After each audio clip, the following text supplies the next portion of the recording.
Bombo Radio Philippines. Fully digitalized. Numero 1 sa balita, komentaryo, drama at serbisyo publiko. Bombo Radio Philippines. Bombo Radio Philippines. Ang inyong #1 at most trusted radio network in the country. Basta Radio Bombo! Oras sa Bombo Radio Iloilo, Philippine Standard Time, 54 minutos na nakaligad sa takna siningala sa 11. Welcome sa pagpangalagad sa Bombo Hanay sa Udto diri sa DYFM Bombo Radio Iloilo, ang flagship station sa the #1 and most trusted radio network in the country, ang Bombo Radio Philippines. Adlaw kita karon sa Lunes, Hunyo 16, tuiga 2025. Sa gihapon, inimulagan mo ang kurman, Bombo Chama Blanco Hover. Sa mga nagapauna dalaguan karon nga mga balita, pagdamos ang kaso sa HIV sa syudad, positibo sa perspektibo ni Iloilo City Councilor Alan Zaldivar. Sa dugang pang mga balita, school principal sa Iloilo City National High School tinguhaan nga matap na ang kinagamo nga ginakaulamiran sa mga estudyante. Samtang ang Iloilo City Kamalagka Office, kasado na ang preparasyon sa nagahilapit sining barangay sa Guriang Kabadan SK elections. Ang voters registration maumpisa sa Hulyo 11. Sa dugang pang mga balita kag impormasyon, pletihan sa mga pampublikong salakyan, posible patasan sa lupa sa transport sector. Kag sa aton sining mga tagpalamati, preparar kag magauyat na kamodera sa inyo sining mga listahan, bangod man nga sa nagahilapit na lang iyang mga panyempo. Ano naman kita, mapatigayon naman kita sa dumalagko siniyang mga papromo diri sa Bombo Radio. Papromo nga Bombo Radio lamang ang makasarang. Nagahilapit na naman ang paglunsyar sa Bombo Radio Philippines. Sang panibago sining promo sa din, mas nalagko pagid nga mga papremyo nagahulat sa imo. Ang Swerte sa Balengke 2025, balde-baldeng pa-premyo na may cash pa. 8 million pesos nationwide ang total prize. Nationwide niya, cash siyahan sang Bombo Radio kag Star FM. Kag may radyo pa. Magalawa sa balde-balde nga papremyo, kag linibo nga cash prizes nga sarang nga madagan. May mga special prizes pa nga ginatigana para sa mga maswerte nga promo participants. Gani subong pa lamang, umpisahin na ang pagtipon sa mga proof of purchase nga imo magamit sa pagpasakop kaangay sang Birch Tree fortified milk.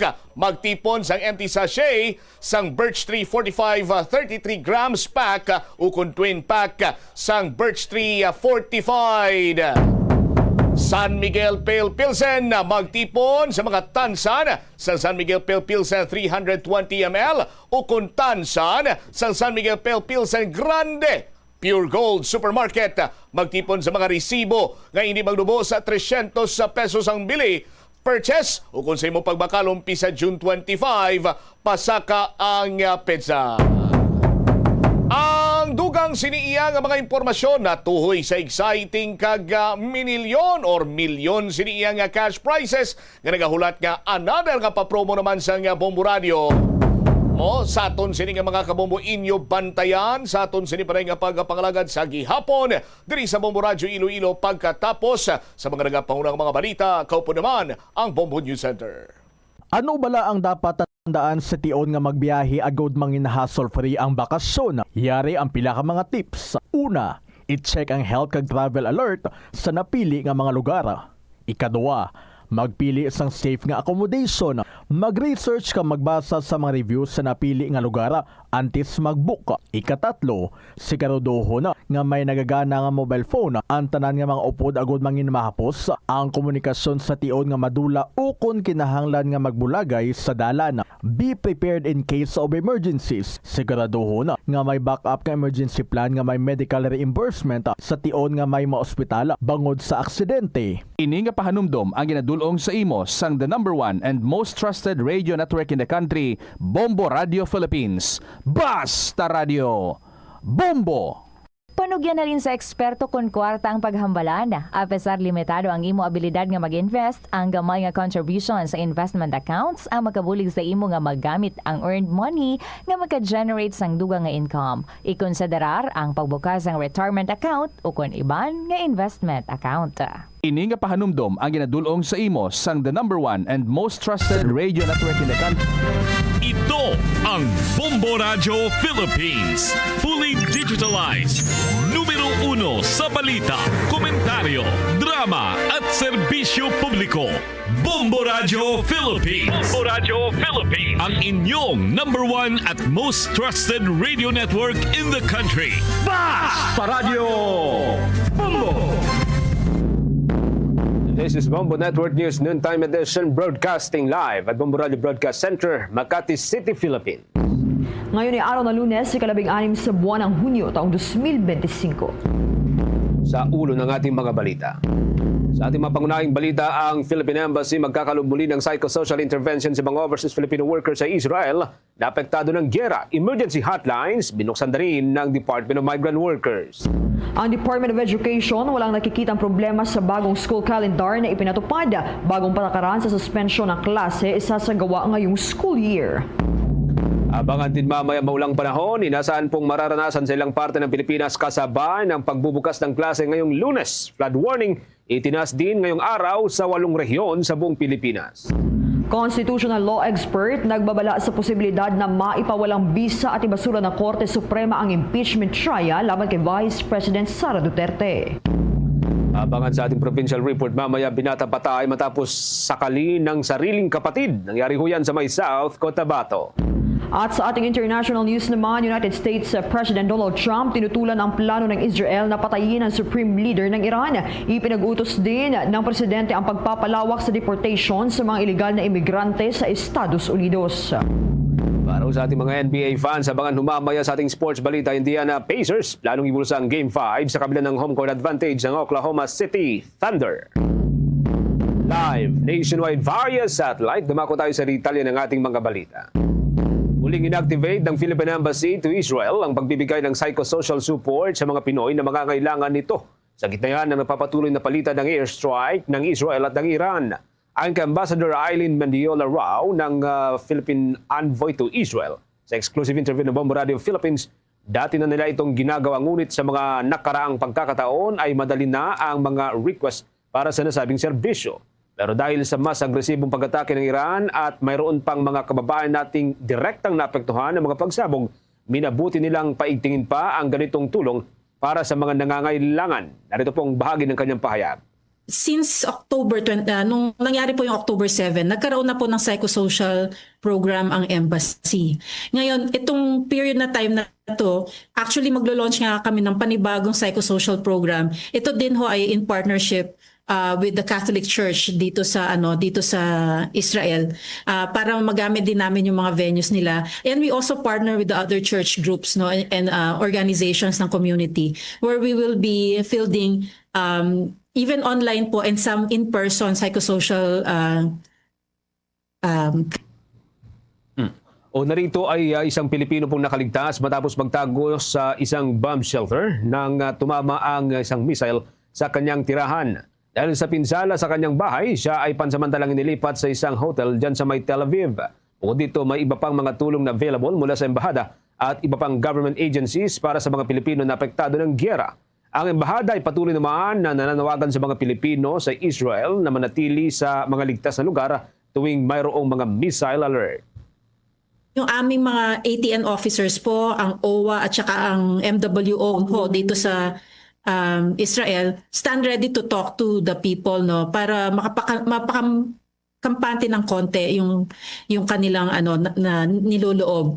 Ito ho yung binabanggit ko bilang bagong ambassador dito. Nakita ko ho yung malaki yung impact ng nangyayari dito sa Israel sa psychosocial well-being ng mga kababayan natin. Kaya isa ho ang anchor na program ng embahada ang mga ganitong programa po. Bahagi po yan ng pahayag ni Ambassador Eileen Mendiola Rao sa exclusive interview ng Bombo Radio Philippines. Samantala, nanawagan din si Albay 2nd District Representative Joey Salceda na magkaroon ng pamalaan ng standby fund na hindi ho bababa sa 600 million pesos para sa posibleng repatriation at pagbibigay ng tulong sa mga overseas Filipino workers sa gitnang silangan sakali pong lalo pang lumala ang tensyon sa pagitan ng Israel at ng Iran. Partikular na hinikayat ni Congressman Salceda ang Department of Migrant Workers at ang Department of Foreign Affairs na muling suriin ang kanilang overseas contingency plan at maghain ng panukalang pondong aabot sa naturang halaga. Ayon sa mambabatas, ang halagang ito ay binatay sa gastos ng pamalaan noong Enero ng taong 2020 nang maglaan ang Department of Labor and Employment ng 600 million pesos para sa repatriation at welfare services para yan sa mga overseas Filipino workers sa gitna ng tumitinding tensyon sa rehiyon.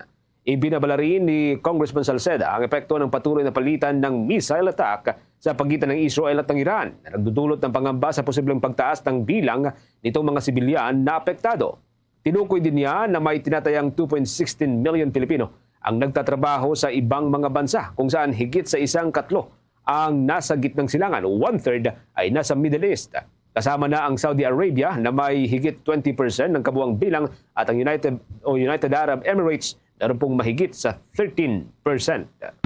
Samantala, nag-issue naman ng Department of Migrant Workers at attached agency nito na Overseas Workers Welfare Administration o OWA ng listahan ng emergency hotlines na maaaring matawagan ng mga Pilipinong naiipit sa lumalalang sigalot sa Middle East, partikular na sa nagpapatuloy na palitan ng missile at airstrikes sa pagitan ng Israel at Iran. Narito mga kabomot Star Nation ang hotline ng Embahada at Migrant Offices sa Israel. Maaaring tawagan ng Embahada ng Pilipinas sa Tel Aviv sa numerong plus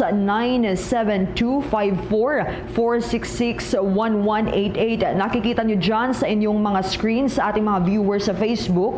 Ito ring Migrant Workers Offices hotline number na plus 972-50762-2590 at yung Overseas Welfare Office plus 972-507-156937. Sa Lebanon naman, maaring tawagan ng Embahada sa Beirut sa numerong plus 961-70858-086 at sa Migrant Workers Offices hotline number plus 961-791-10729. Sa Jordan naman, maaring tawagan ng Embahada sa kanilang Amman sa numerong plus 962-779-07-7775 o kaya naman sa hotline number plus 962-777-219000. Habang sa Migrant Workers Offices, ito yung kanilang hotline number mga kabombot Star Nation plus 962-781-491-183 o plus 627-851-19891. Samantala, tiniyak ng ahensya na nakahanda silang tulungan ang mga Pilipinong maaapektuhan ng labanan. Muling hinimok din ng ahensya ang mga Pilipino sa mga nasabing bansa na manatiling alerto, ligtas at kung maaari ay manatili sa loob ng bahay kung mapanganib sa inyong lugar at manatiling konektado sa kanilang tanggapan para sa agarang updates.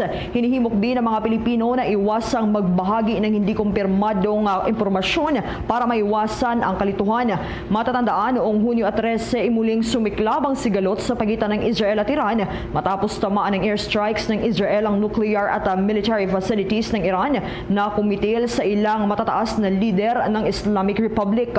Nagpagalit naman ito sa Iran at gumanti ng paglulunsad ng ballistic missile barrage sa Israel. Nakakapagtala na ang magkabilang o magkalabang bansa ng mga pinsala at casualty dahil sa nagpapatuloy na palitan ng pag-atake.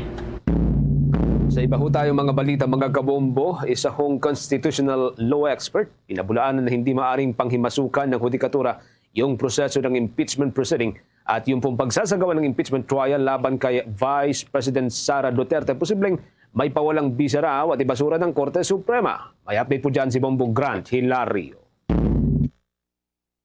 Pinabulaanan ng isang constitutional law expert na hindi umano maaaring panghimasukan ng hudikatura, partikular ng kataas-taasang hukuman ang isinasagawang pagproseso ng impeachment kontra kay Vice President Sara Duterte.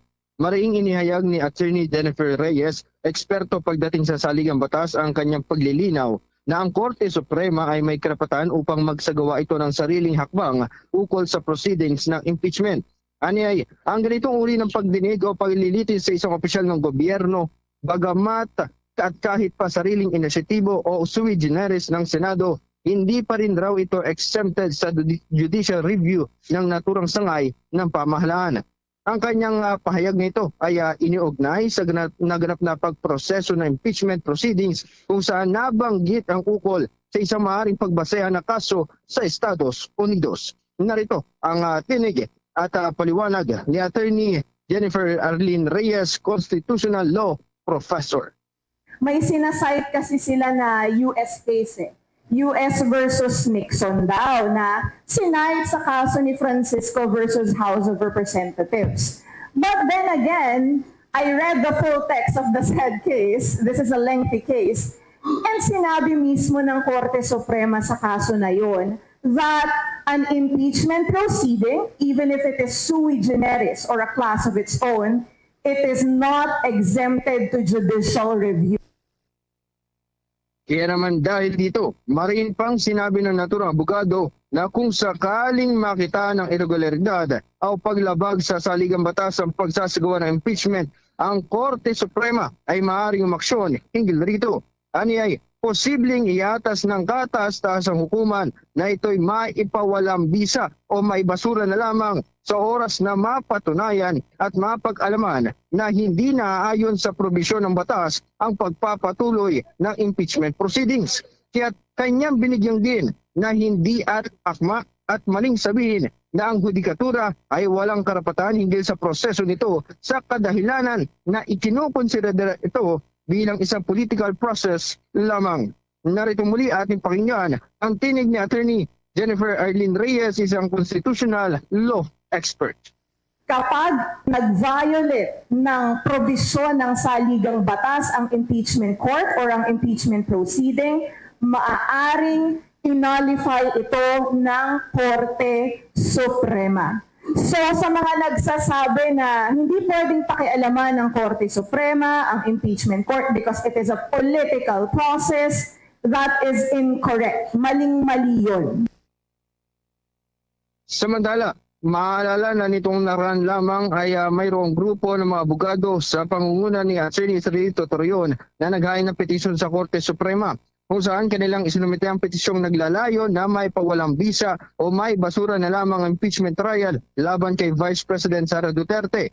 Naniniwala kasi ang kanilang panig na invalid ang impeachment complaint at wala na umunong sapat na oras para may pagpatuloy ang impeachment proceedings sa pagtatapos ng 19th Congress. Ngunit sa kasalukuyan ay tahimik pa rin ang Korte Suprema at hindi pa rin naglalabas ng anumang desisyon o resolusyon hinggil rito. Live mula dito sa lungsod ng Maynila, Korte Suprema, ako si Bombo Grant Hilario, nag-uulat para sa the number one and most trusted radio network in the country, Bombo Radio Philippines, Basta Radio, Bombo. Sa iba pang balita mga Kabombo at Star Nation, ipatutupad na ngayong school year sa Batasan Hills National High School sa Quezon City ang pilot implementation ng bagong K-12 curriculum. Ayon kay Batasan Hills National High School Principal Joseph Palisok, kabilang ang kanilang paaralan at ang Lagro High School sa piling mga eskwelahan sa lungsod na magsisimula na ng tinatawag na decongested curriculum. Nasa 800 senior high school students ang kasali sa unang rollout ngayong school year at ang pagtuturo naman para sa senior high school ay isasagawa ng face-to-face sa naturang paaralan. Sa ilalim ng binagong curriculum mula sa dating 4 na track ay 2 na lamang ang pagtutuunan ng pansin at mas simple at mas nakatuon sa pagpapalalim ng kaalaman at kasanayan ng mga mag-aaral. Kasama rin ang pagbabasa sa work immersion na pinalawig mula 80 hours. Ito ay magiging sa 640 hours na upang mas mapaghandaan ng mga estudyante ang kanilang pagpasok sa mundo ng trabaho matapos ang senior high school. Dinecongest yung curriculum, so from 4 tracks, ngayon 2 track na lang siya, ACAD at saka Tech Pro. Then pati yung immersion ng mga bata from 80 hours, naging 640 hours na siya ngayon. So kung titingnan, equipped si bata pagka-graduate. Batasan Hills National High School Principal Joseph Palisok. Abiso ho, ngayon pong unang araw ng pasukan mga Kabombo, inasahan pong uulanid ang pagbubukas nga ho ng klase ngayon pong araw ng Lunes sa ilang parte ho ng bansa dahil yan sa epekto ng easterlies at itong intertropical convergence zone. Base ho sa forecast ng Weather Bureau, iiral ang easterly sa Luzon at Visayas, habang intertropical convergence zone naman ang nakakaapekto dyan sa bahagi po ng Mindanao. Ayon pa rin sa Weather Bureau, inaasahan ang maulap na kalangitan at kalat-kalat na mga rain shower na may kasamang thunderstorm sa Quezon at sa Bicol region. Habang magdadala naman ng mga ulan ang easterly sa buong Visayas, kung saan may mga naitala ng thunderstorm activity sa central at maging sa western Visayas. Inaasahan din ang maulap na panahon na iiral kung saan inaasahan ng mga pagulan dakong hapon o kung di man pagsapit ng gabi. Kung saan naman ang biglaang pagulan sa hapon at gabi sa Mindanao at Palawan dahil yan sa epekto ng convergence zone. Samantala sa kasalukuyan, wala pong low pressure area na kasalukuyan pong binabantayan sa loob ng Philippine Area of Responsibility. Habang tuluyan na rin pong humina at lumabas ng Philippine Area of Responsibility, yun pong unang bagyo sa bansa na Tropical Depression Ring itong araw ng Biyernes. Sa kaugnay pang balita mga kabombot, Star Nation, naglabas naman ang flood warning ang State Weather Bureau ngayong unang araw ng pasukan, Hunyo 16. Ayon sa Weather Bureau, inaasahang makakaranas ng mga mabibigat na pag-ulan ang maraming bahagi ng bansa na maaring magdulot ng biglaang pagbaha, lalo na sa mabababang lugar. Apektado rito ang 8 rehiyon sa bansa na kinabibilangan ng Region 4A o Calabarzon, Region 4B, Mimaropa, Region 6 Western Visayas, Region 8 Eastern Visayas, Region 10 Northern Mindanao, Region 11 Davao Region at Region 13 Caraga at Bangsamoro Autonomous Region in Muslim Mindanao, pati na rin ang Region 4A sa Calabarzon, Region 4B Mimaropa, ito yung Marinduque, Palawan, Oriental Mindoro, Occidental Mindoro at Romblon, sa Region 6 sa Capiz, Antique, Guimaras, Iloilo, Negros Occidental at Taclan, sa Region 8 o sa bahagyang West o Eastern Visayas, dito apektado ang Eastern Samar, Leyte, Biliran, Samar, Northern Samar at Southern Leyte. Sa Region 10, Northern Mindanao, ang bahagi ng Camiguin, Misamis Occidental, Lanao del Norte, Misamis Oriental, pati na rin ang Bukidnon. Sa Region 11, dito ang bahagi ng Davao Oriental. Sa Region 13, ang Dinagat Islands, Agusan del Sur, Surigao del Norte, Surigao del Sur at Agusan del Norte. Sa Bangsamoro Autonomous Region naman, ang North Cotabato, ang pati naman ang Lanao del Sur at Maguindanao. Samantala, hindi rin inaalis ang posibilidad ng ilang oras na pag-ulan sa ilang lugar dahil yan sa presensya ng Intertropical Convergence Zone or ITCZ na nakakaapekto naman sa Mindanao. Sa bahagi ng Visayas at Eastern Luzon naman, umiiral ang easterlies na nagdadala ng mga malawakang pag-ulan. Sa halos kaugnay pa rin pong mga balita, mga kabombo, siniguro rin nitong si Armed Forces of the Philippines spokesperson Colonel Francel Margaret Padilla ang kahandaan ho ng hukbo sa disaster response kasabayan ng pagsisimula ng malalakas na mga pagulan sa malaking bahagi po ng ating bansa.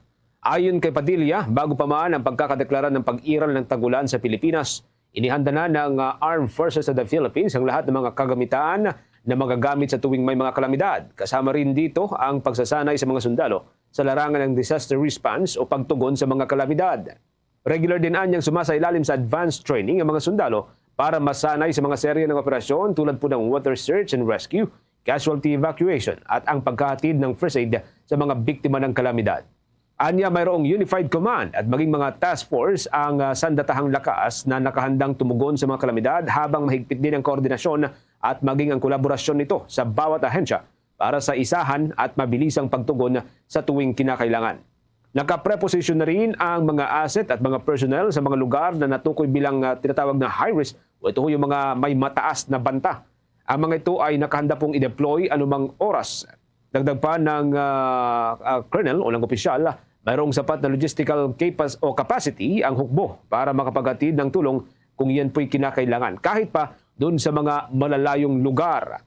Samantala, pinagmalaki rin ng Armed Forces of the Philippines official ang magandang ugnayan ng hukbo at sa sandatahang lakas ng iba pang mga bansa na madalas tumulong sa mga humanitarian assistance and disaster relief operation dito sa bansa.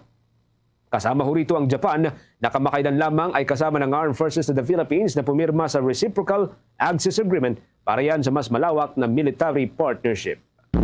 Sa iba pang mga balita, ang Department of Education walang nakikitang problema sa bagong school calendar na ipinatupad.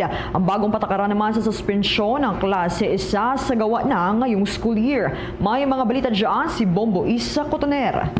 Ipinahayag ni Department of Education Secretary Sani Angara na walang nakikitang problema ang kagawaran sa ipinatupad ngayong taong panuruan na school calendar na nagsimula ngayong Hunyo at inaasahang matatapos naman sa Marso. Anya, sakto lamang ang timeline na ito dahil na rin sa mga masasamang panahon na tumatama sa bansa. Sa ganitong klaseng school calendar kasi, magiging ligtas sa mga estudyante sa kanilang pagpasok. Kaugnay pa nito, sinabi rin ni Angara na nagbago sila ng patakaran pagdating sa pagsuspend ng klase. Anya, ibabase na nila ito sa aktwal na weather condition na nararanasan ng bawat lungsod. At binigyan na nila ng otonomiya mga local government units pagdating din sa pagsuspend ng klase dahil sila rin ang unang nakakaranas sa kanilang mga lugar ng epekto ng masamang panahon. Okay naman, may mga hotlines tayo in case may mga reklamo. Tapos meron din tayong mga in touch tayo dun sa mga divisions natin at nagre-report sila sa atin problema. Tingin ko mas maganda nga ito dahil kung naalala nyo, last year nagbukas tayo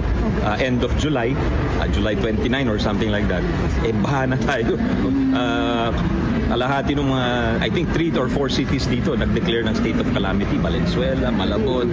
Kaya ngayon at least medyo ligtas ang ating mga bata. Sinabi na rin namin, kami nagbago kami ng patakaran dyan. Kasi dati pag naabutan namin, pag signal number 1, cancel kagad, kakinder.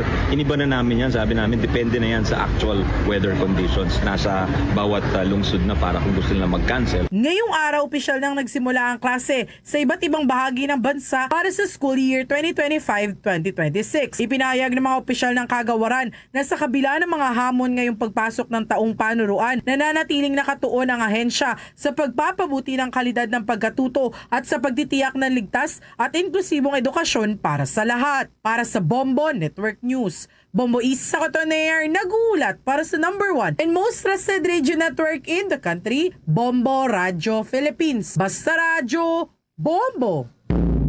Sa kaugnay pa rin pong balita mga kabombo, tiniyak naman ni Philippine Ports Authority General Manager J. Daniel Santiago na mas pinaigting pa ang seguridad at inayos. Yun pong nilinis na rin yung mga pantalan sa buong bansa bilang bahagi ng programang Oplan Biyaheng Ayos Balik Eskwela 2025. Ito ay para mapaghandaan din ang inasahang dagsa ng mga pasaherong uuwi o bibiyahe para huyan sa pasukan. Ayon kay Manager Santiago, layunin po ng ahensya na maging ligtas at komportable ang biyahe ng mga pasahero. Kaya naman mas pinaigting pa ang seguridad at kahandaan sa mga pantalan sa ilalim ng pangangasiwa ng Philippine Ports Authority sa buong Pilipinas ngayon pong balik eskwela season. Bago pa man nagsimula ang pasukan, nagsimula na rin ang pagkahandahon ng iba't ibang mga Port Management Office upang masiguro ang kaligtasan at kaginhawaan ng publiko. Sa Luzon, mga kabobo, nagsagawa ng coordination meeting ang Philippine Ports Authority National Capital Region North kasama ang North Port at maging ang iba pang mga shipping lines at iba pang mga ahensya upang pag-usapan ang seguridad, ang contingency plan at maayos na daloy ng trapiko at mga pasahero sa loob po ng mga pantalan. Samantala sa Visayas naman, matagumpay pong isinagawa ng Port Management Office Western Leyte o Biliran ang pre-Oplan Coordination Meeting sa Ormoc City.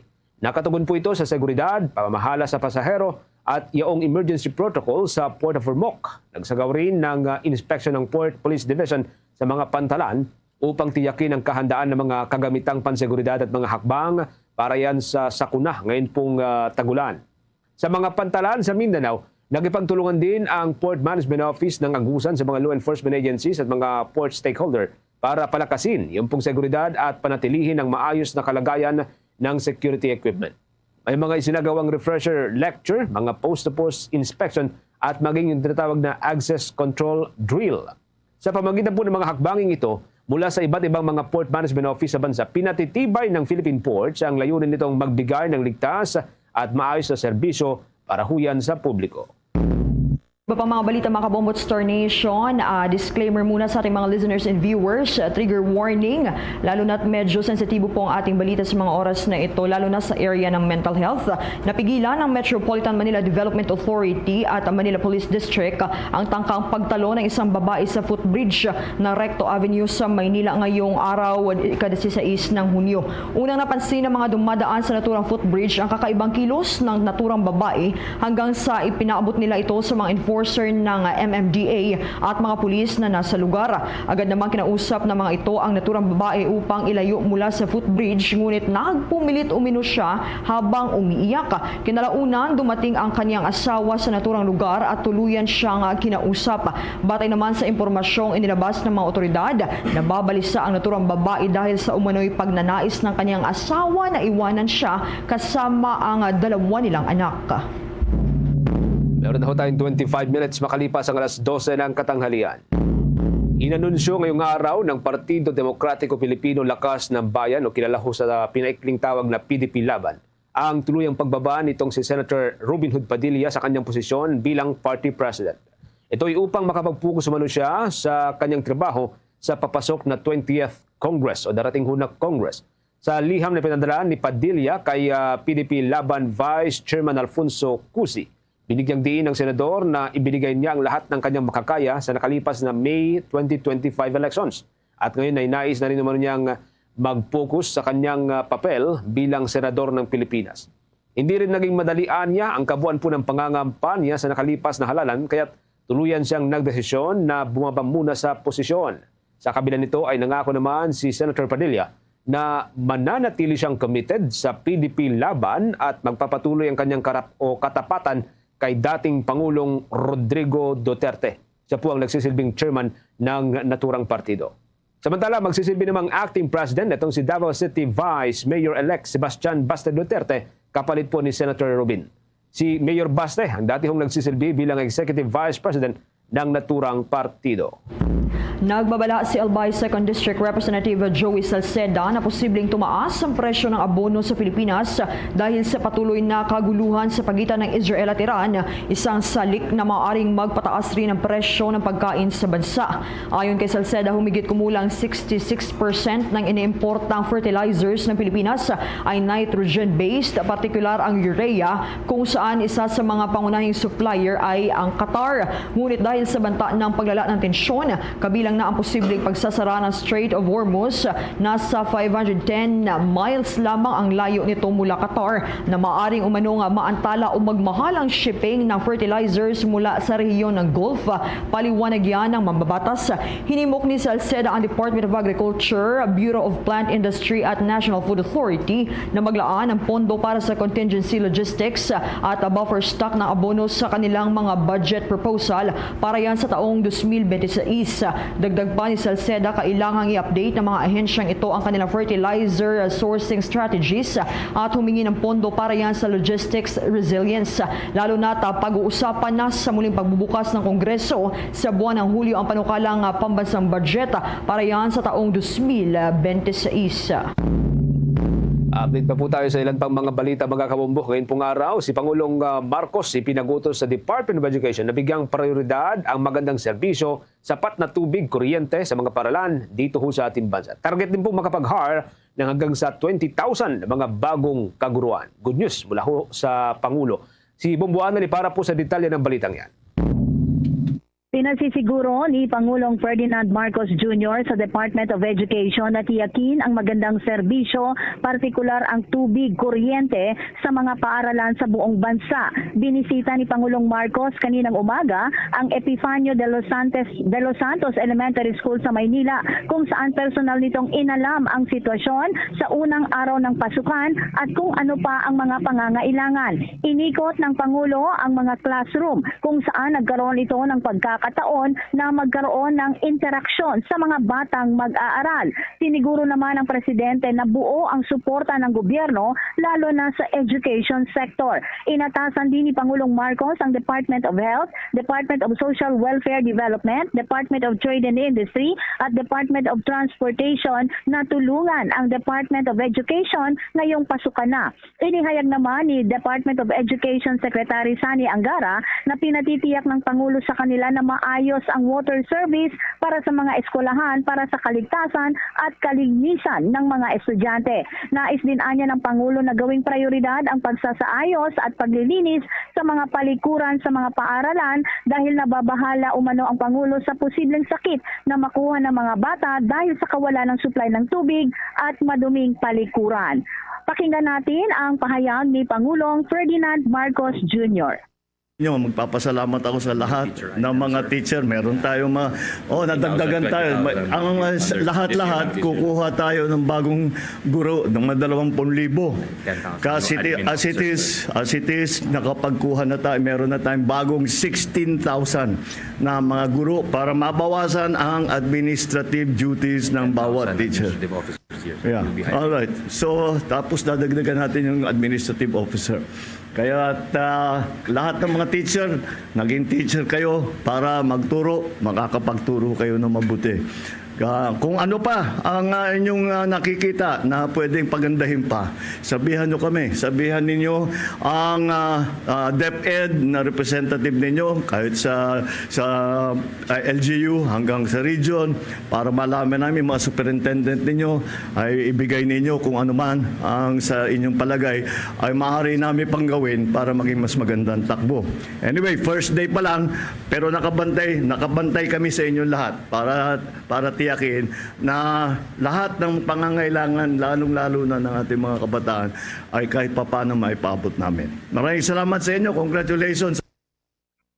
Samantala, ipinagmalaki din ni Pangulong Marcos o inanunsyo din ni Pangulong Marcos ang pag-hire ng 20,000 na mga bagong guro. Sa ngayon kasi, out of 20,000, 16,000 na ang na-hire ng Department of Education.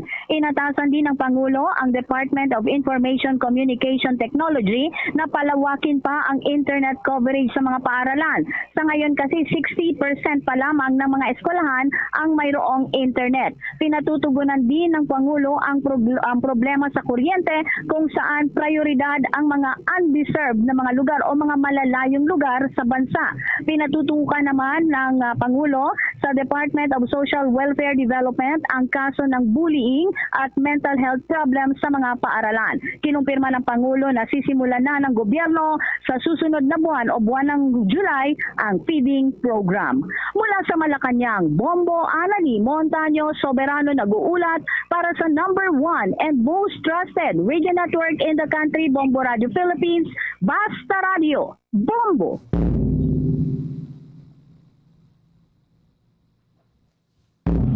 Tinutulan ni United States President Donald Trump ang plano ng Israel na patayin ang Supreme Leader ng Iran na si Ayatollah Ali Khamenei ayon yan sa mga opisyal ng Amerika. Ito ay sa gitna na nagpapatuloy na serye ng palitan ng mga pag-atake sa pagitan ng Israel at Iran. Mas pinipilian niya ngayon ng Presidente ng Estados Unidos na makaiwas sa gulo ang Amerika. Nitong weekend, nauna nang ibinunyag ng isang senior US official na nagkaroon ng pagkakataon ng Israeli forces na paslangin ang Supreme Leader ng Iran. Nakipag-ugnayan anya ang Estados Unidos sa Israel at sinabing tutol si Trump sa naturang plano dahilan kaya't hindi na ito itinuloy.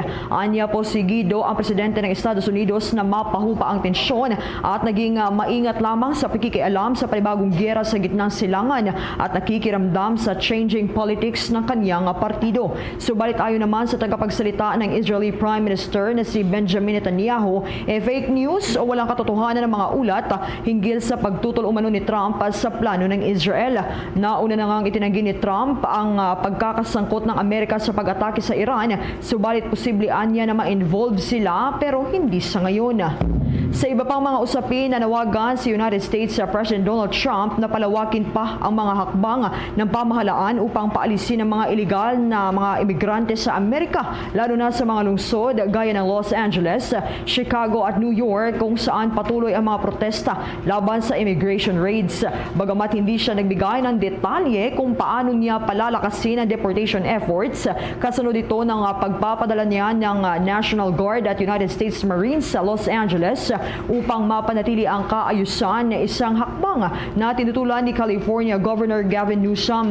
Bahagi ito ng kampanya ni Trump na ipatupad ang mahigpit na immigration policies, isang pandaigdigang tumulong sa kanya upang dalawang ulit na mahalal bilang Pangulo. Samantala, iniutos umano ng administrasyon ni Trump na pansamantalang itigil ang immigration raids sa mga lugar tulad ng bukirin, sa mga hotel, restaurant at meat packing plants, batayan sa isang eternal email at mga opisyal na may kaalaman sa usapin.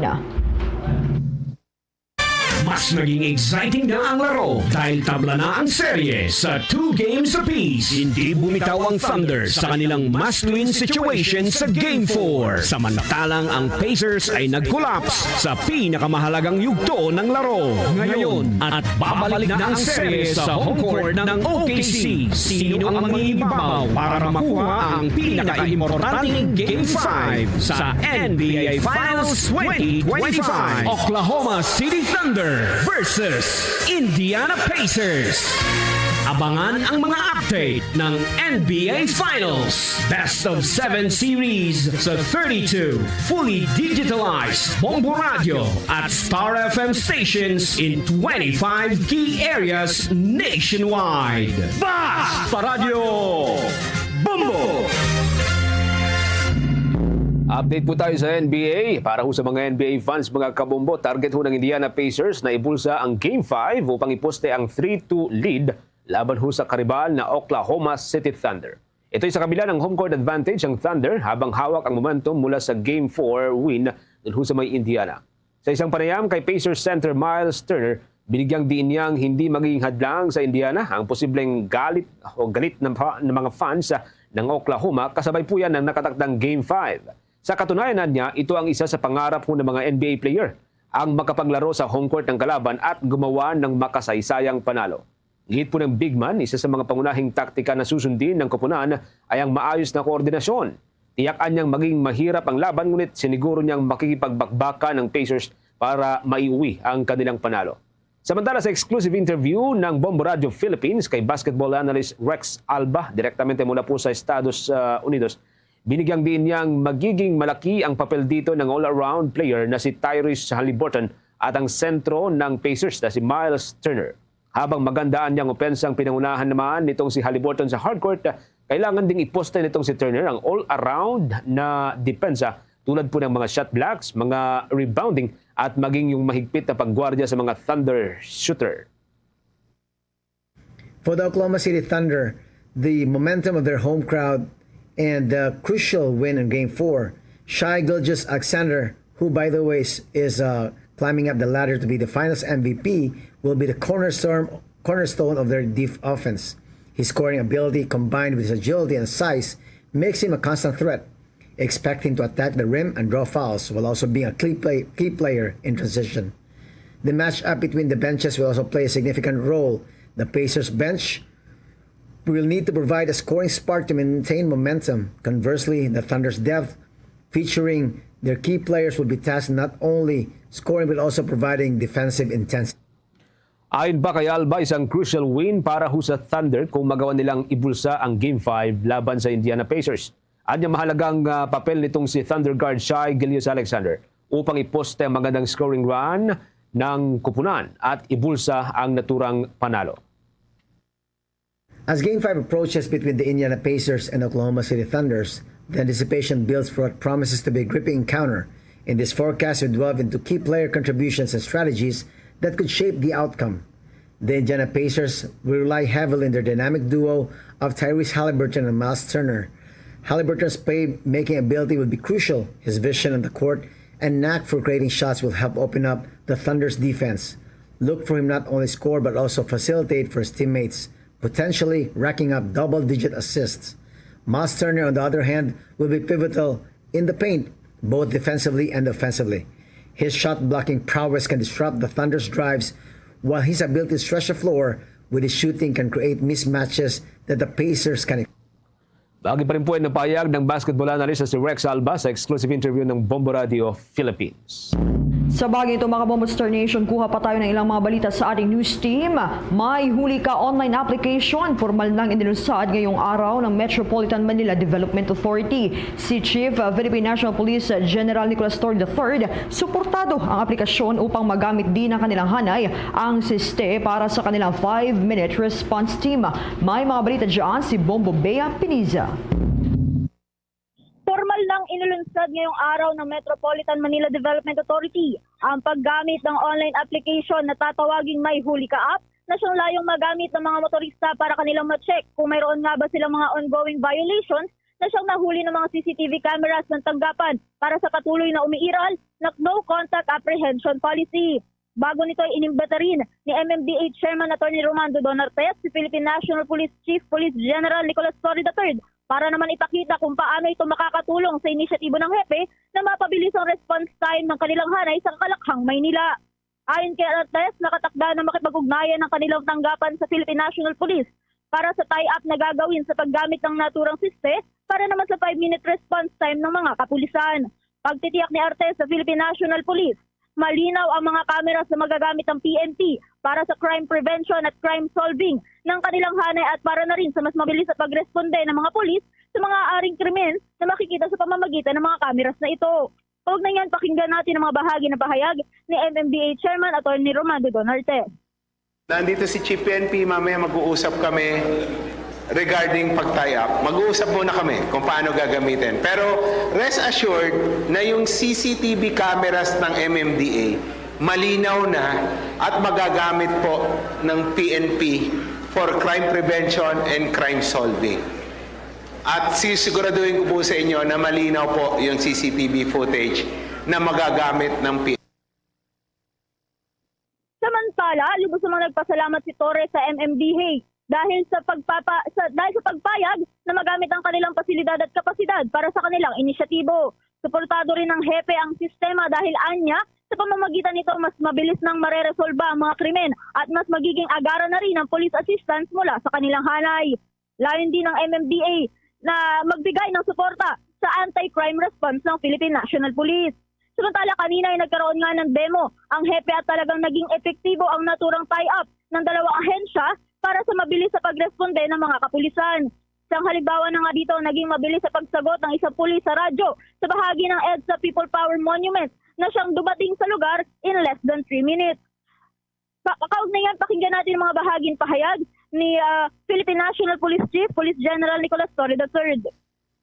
Ako nagpapasalamat kay Chairman Artes sa pag-share ng facility at capability ng MMDA para sa ating anti-crime response. So, ang commitment naman namin is that kung meron silang makita na mga krimen through the CCTV and they need police assistance, all they have to do is dial 911 sa ating mga kababayan. Dial 911 for immediate police assistance. Pero kung MMDA makakita niyan at nakikita dito sa mga facilities like CCTV cameras sa MMDA, hindi na kailangan tumawag 911 kasi maglalagay na kami rito ng pulis na may radyo na nakakonect diretso sa ating command center. So diretso dispatch na. So mas mabilis magiging responde pag gano'n ang ating gagawin. Kasunod naman nito ay tiniyak pa ni Torre na mas magiging mainam na ang response time ngayon ng mga pulis lalo na sa tulong ng mga malilinaw na cameras ng MMDA. Sa kasalukuyan naman, Bombo Genesis, Bombo Jai ay nagkakaroon na ng dialogo ang dalawang opisyal para sa mas mainam at mas maayos na proseso ng kanilang tie-up kontra sa kriminalidad. Yan muna mga updates mula dito sa Pasig City. Bombo Bea Piniza nag-uulat para sa the #1 and most trusted radio network in the country, Bombo Radio Philippines. Basta Radio, Bombo! Meron na lamang po tayong 17 minutes bago po sumapit ang alauna ng hapon. Update na tayo sa mga balitang tinutukan ng ating mga provincial station mga kapumbo. Ito hong panibagong Pinoy Festival na ginanap doon sa may bahagi ng Canada, matagumpay pong naisagawa habang mahigpit naman yung police visibility. Kasunod po yan ng nangyaring trahedya noon pong isinagawa itong Lapu-Lapu Festival. May update po dyan ang Bombo Radio Legazpi. Matagumpay na naisagawa ng mga Filipino community sa Canada ang panibagong Pinoy Festival. Ayon kay Bombo International Correspondent Christian Garcia sa panayam ng Bombo Radio Legazpi, dumagsa ang mga tao noong gabi na dahil karamihan ay may mga pasok sa trabaho at klase noong umaga. Sa obserbasyon niya ay halos pareho ang bilang ng mga tao kumpara noon dahil sa inasahan na concert ngayon ng mga Pinoy artista. Kanya-kanya umano ng mga grupo ng mga Pinoy ang nagsasagawa kada buwan ng Pinoy Festival sa buong lugar ng Canada. Sinabi pa nito na kahit pusong Pinoy ay pwedeng makiisa sa mga festival na isinasagawa ng mga Pilipino para maranasan nila ang kultura ng Pilipinas at maging ng Pinoy foods. Sa buong paninirahan niya umano sa Canada ay ito ang una niyang nasaksihan na nangyari sa Lapu-Lapu Festival kung saan 11 katao ang namatay at mahigit 20 ang sugatan matapos araruhin ng SUV ang mga tao na nagdiriwang at nagdulot rin ng trauma hindi lang sa mga Pilipino kundi maging sa ibang mga banyaga. Napansin din niya na nakapalibot ang mga Royal Canadian Mounted Police sa venue para magbantay at magpatupad ng peace and order para hindi na maulit pa ang anumang trahedya. Ipinayag ni Garcia sa mga kapwa OFW sa Canada na marami pang mga isasagawang Pinoy Festival dahil sa maganda na kinalabasan ng selebrasyon at ang maayos na pakikipagtulungan sa kanila ng Canadian authorities. Ayos naman, ako'y natutuwa lang na kaya ako pinalita is napaka-successful at yung nangyari nung nakaraan sa Lapu-Lapu Festival is naging lesson sa bawat isa sa amin dito. Hindi lang sa mga Filipino, of course, sa Canadian Police. So yun lang naman na-expect natin na sana maging tighten yung security, which is nangyari naman. Nag-enjoy lahat ng Filipino, lalo nung nag-perform yung mga artista na taga sa atin. Sa mga susunod na buwan, marami pa yung activities na mangyayari na mas masaya na siguro kasi nakita nila na walang nangyari na kahit ano, mas secured. So mas dadami na yung mga attendees ulit natin dyan. Mula dito sa impila ng Bombo Radio Legazpi, ito si Bombo Eugene Rotchan nag-uulat for the number 1 and most trusted radio network in the country, Bombo Radio Philippines, Basta Radio, Bombo! Ang supply naman ng kuryente sa isla ng Siquijor, dahan-dahan nang bumabalik sa normal. May update dyan, Bombo Radio Cebu. Dahan-dahan nang bumabalik sa normal ang supply ng kuryente sa islang lalawigan ng Siquijor matapos nabigyang pansin ang krisis na ito sa pamamagitan ng pagdagdag ng mga generators kung ikukumpara sa operasyon nito sa mga nakaraang linggo. Ito ang ipinahayag ni Police Lieutenant Colonel Roland Alicer, ang tagapagsalita ng Siquijor Provincial Police Office sa eksklusibong panayam ng Bombo Radio Cebu News Team, kung saan binanggit nito ang ilang mga aksyon na ginawa upang masolusyonan ang krisis sa supply ng kuryente sa kanilang islang lalawigan, lalo na sa mga munisipalidad ng Maria at Enrique Villanueva na humaharap sa mga malalang kakulangan ng supply ng kuryente. Dagdag pa nito na hindi pa sa kabuuang nalulutas ang nasabing problema dahil nakaranas pa rin sila ng power interruption, ngunit mas kaunti na lang kung maikukumpara sa mga nakalipas na mga linggo. Gayunpaman, nilinaw nito na ang pakikipagtulungan ng provincial government ng Siquijor sa power entity ng Siquijor Island Power Corporation o SIPCOR ay tuloy-tuloy ang pagresolba sa kanilang krisis na kinakaharap. Matatandaang binisita mismo ni Presidente Ferdinand Bongbong Marcos Jr. ang Siquijor noong nakaraang Hunyo 11, kung saan ipinag-utos nito ang Department of Energy na tutukan ang sitwasyon sa islang lalawigan. Wala naman po kasi kung atong pagbasihan po ang mga tao sa Siquijor po is mga peace-loving person. Matatahimik dito kahit na palaging nag-brown out. Wala naman tayong mga na-record na mga insidente na brownout related po. Kumbaga nanatiling tahimik ang buong isla ng Siquijor kahit sa nangyaring palaging nag-brownout po. Mula rito, sa lungsod at lalawigan ng Cebu, ako si Bombo Kenapor para sa number 1 and most trusted radio network in the country, Bombo Radio Philippines, Basta Radio, Bombo! Dako tayo sa bahagi po ng Mindanao area. Si Vice President Sara Duterte pinangunahan ng pagbibigay ng parangal sa mahigit 1,000 awardee partners ng Office of the Vice President. May update po dyan ng Bombo Radio Davao. Bibigay ng parangal. Pinangunahan mismo ni VP Sara Duterte ang pagbibigay ng parangal sa mga individual at mga organisasyon na naging partner ng Office of the Vice President. Isa ang Bombo Radio sa 1,140 awardees na tatanggap ng parangal ngayong araw na ito, kung saan isinasagawa ang pasidungog sa SMX Convention dito sa lungsod ng Davao. Ito ay bilang pagbibigay ng parangal sa mga individual at mga partners na naging instrumento upang maging matagumpay ang pangunahing misyon ng OVP sa pagbibigay ng serbisyo at pagpapaunlad ng bansa. Ang mga programa ng OVP ay kinabibilangan ng pagbabago, A Million Learners and Trees Campaign, Magnegosyo Tadaya, Pansarap, You Can Be VP, Libreng Sakay, Rice Program, Medical at Burial Assistance. Kasama sa mga personaheng dumalo sa nasabing parangal ay sina OVP Chief of Staff Undersecretary Zulaika Lopez at Assistant Chief of Staff Assistant Secretary Limuel Ortorio. Habang dinaluhan naman ang nasabing parangal ng nasa 200 na mga personahe galing sa Mindanao na kabilang din sa tatanggap ng nasabing parangal. Ang pasidungog natin sa taong ito ay nakatuon sa mga kwento ng pagbangon at pag-asa. Kinikilala natin ang pagtahak sa mga bagong layunin, pagsubang ng mga bagong mithiin para sa bayan, at ang matatag na pag-angat na dala ng panibagong pag-asa at mas pinatibay na lakas. Sa bawat programa, proyekto at mga aktibidad na buong pusong itinataguyod ng tanggapan ng Pangalawang Pangulo mula sa pangkalusugan, kabuhayan, pagkain, hanggang sa edukasyon, pagtugon sa mga sakuna at para sa kapaligiran ay binigyang liwanag natin ang landas ng pag-asa.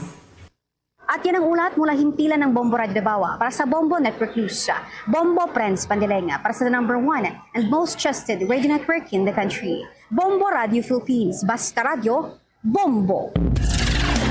Bombo Police Report. Sa ating police report, mga kabombo, dako tayo dyan sa bahagi pa rin ng Mindanao. Isa hong binata patay matapos sakalin ng sariling kapatid. Nangyari ho yan sa may South Cotabato. Ang suspect, kusa pong isinuko ng kanyang mga magulang. May update po dyan ang Bombo Radio Coronadal. Dead on arrival ang isang 20 anyos na binata matapos sakalin o hinadlak ng sarili nitong kapatid sa Sitio Basak, Barangay Poblacion, Lake Cebu, South Cotabato. Kinilala ni Police Lieutenant Colonel Bernie Faldas, ang hepe ng Lake Cebu PNP, ang biktima na si alias Nat Nat, habang ang suspect naman ay si alias Christian, 19 anyos at nakababatang kapatid ng biktima. Ayon kay Faldas, nag-ugat umano ang insidente dahil sa pagsita ni Nat Nat kay Christian sa kalasingan nito. Nauwi naman ito sa pagtatalo at suntukan ng dalawa hanggat masakal ng suspect ang sarili nitong kapatid. Naisugod pa si Nat Nat sa bahay pagamutan, ngunit idiniklara na itong wala ng buhay. Sa karagdagan, ibinahagi rin ni Faldas na labis ang pagsisisi ng suspect sa kanyang nagawa at iginiit na wala itong intensyong patayin ang sarili nitong kapatid, pagkos nagawa lamang niya ito upang protektahan ang sarili sa suntukan. Kusa namang isinuko si Christian ng kanyang mga magulang sa mga otoridad ng Lake Cebu at kasalukuyang hinihintay ang desisyon ng pamilya kung magsasampa ng kaso laban sa suspect. Nananawagan naman si Police Lieutenant Colonel Faldas sa publiko na manatiling kalmado at maging responsable sa pag-inom ng nakalalasing na inumin upang maiwasan ang mga ganitong insidente. Ipinasisiguro rin ng naturang hepe na generally peaceful ang bayan ng Lake Cebu at nakanda silang rumisponde sa lahat ng pagkakataon. Yung ID ng suspect natin, victim is under the influence of liquor. So, kaya under the influence ng liquor or umalasing ng tiyo, huwag nating ipasok sa ulo, dapat sa tiyan. Ang naging pahayag ni Police Lieutenant Colonel Bernie Faldas, ang hepe ng Lake Cebu PNP, sa exclusive interview ng Bombo Radio Coronadal. Yan ang ulat mula rito sa Bombo Radio Coronadal para sa Bombo Network News. Ito si Bombo Mira Serbo para sa #1 and most trusted radio network in the country. Bombo Radio Philippines. Basta Radio! Bombo! Ang Alliance of Concerned Teachers nanawagan kay President Ferdinand Bongbong Marcos Jr. sa first day of school na doblehin ang budget sa edukasyon sa gitna ng kinakaharap na krisis sa nasabing sektor. May mga balita dyan ang Bombo Radio Iloilo. Nanawagan ng Alliance of Concerned Teachers sa administrasyon ni Presidente Ferdinand Marcos Jr.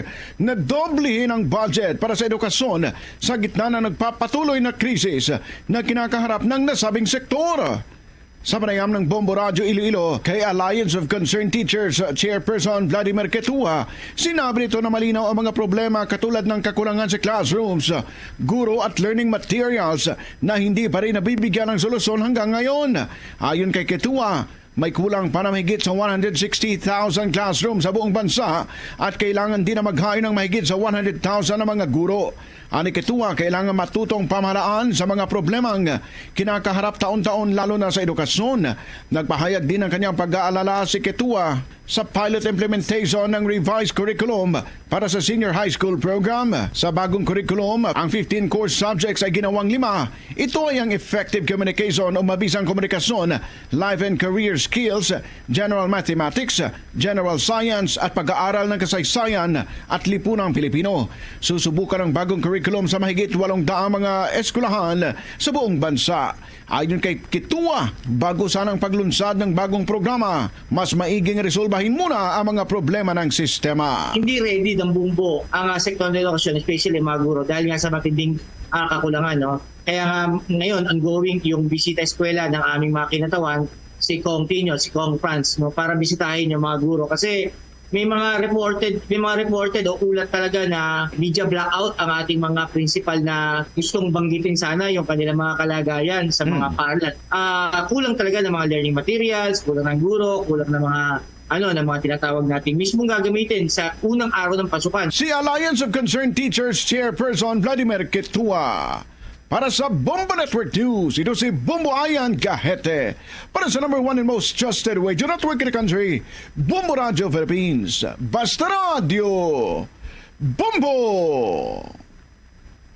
Ang mga updates mga kabombo, ang Air India Company magbibigay naman ng 10 milyong rupee para ho sa kompensasyon sa bawat pamilya nitong mga namatay na pasahero sa pagbagho o pagbagsak nitong kanilang eroplano. Maki-update po tayo sa pamagitan ng exclusive report ng Bombo Radio Vigan. Magbibigay ang Air India Company ng 10 million rupees bilang kompensasyon sa bawat pamilya ng mga namatay na pasahero ng eroplanong bumagsak sa Ahmedabad, India. Sa panayam ng Bombo Radio Vigan kay Bombo International News Correspondent Neelam Handa mula India, may nabuo ng special committee na pinangungunahan ng Travel and Tours Chief Minister at ng Prime Minister Narendra Modi upang imbestigahan kung ano ang tunay na nangyari sa flight. Hanggang sa ngayon anya ay suspendido pa rin ang operasyon ng nasabing kumpanya hanggang hindi pa nalalaman kung anong sanhi ng aksidente at kung sino ang maaaring managot. Kahit pa umano may kompensasyong ibibigay ay hustisya pa rin ang hiling ng mga pamilyang namatayan. Patuloy naman ay sinasagawang retrieval operation upang mahanap ang iba pang mga biktima.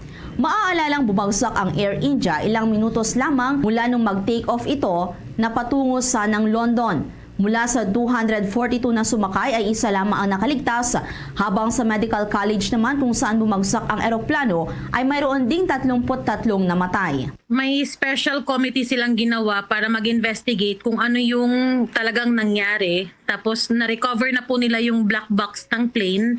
And ngayon po, on the process na po yung investigation po kung ano po yung nangyari talaga sa plane. Kung sino po yung may kasalanan talaga. Yung may-ari po ng company, sir, naglabas ng statement kahapon na all the family members na namatayan po, bibigyan ng 10 million each po as compensation.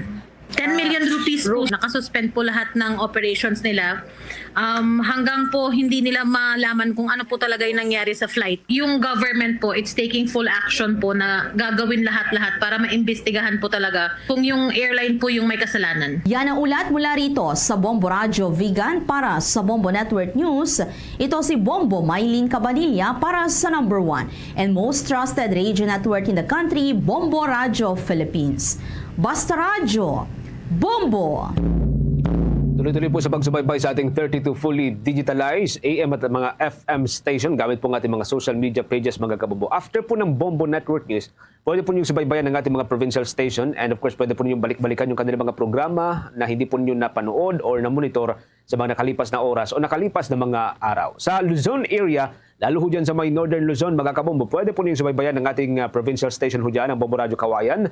Dyan po sa may bahagi ng Ilocos Region, nariyan po ang Bombo Radio Dagupan at ang ating music and entertainment station dyan, ang Star FM Dagupan. Sa Cordillera Administrative Region, nariyan po ang Bombo Radio Baguio at ang Star FM Baguio. Sa Southern area naman o Southern Luzon, nariyan po ang Bombo Radio Legazpi, particular na sa may Bicol Region. Samantala, dito ho sa Mega Manila, mga kabombo, narito ho at pwede nyo mapakinggan, mapanood ang Star FM Manila.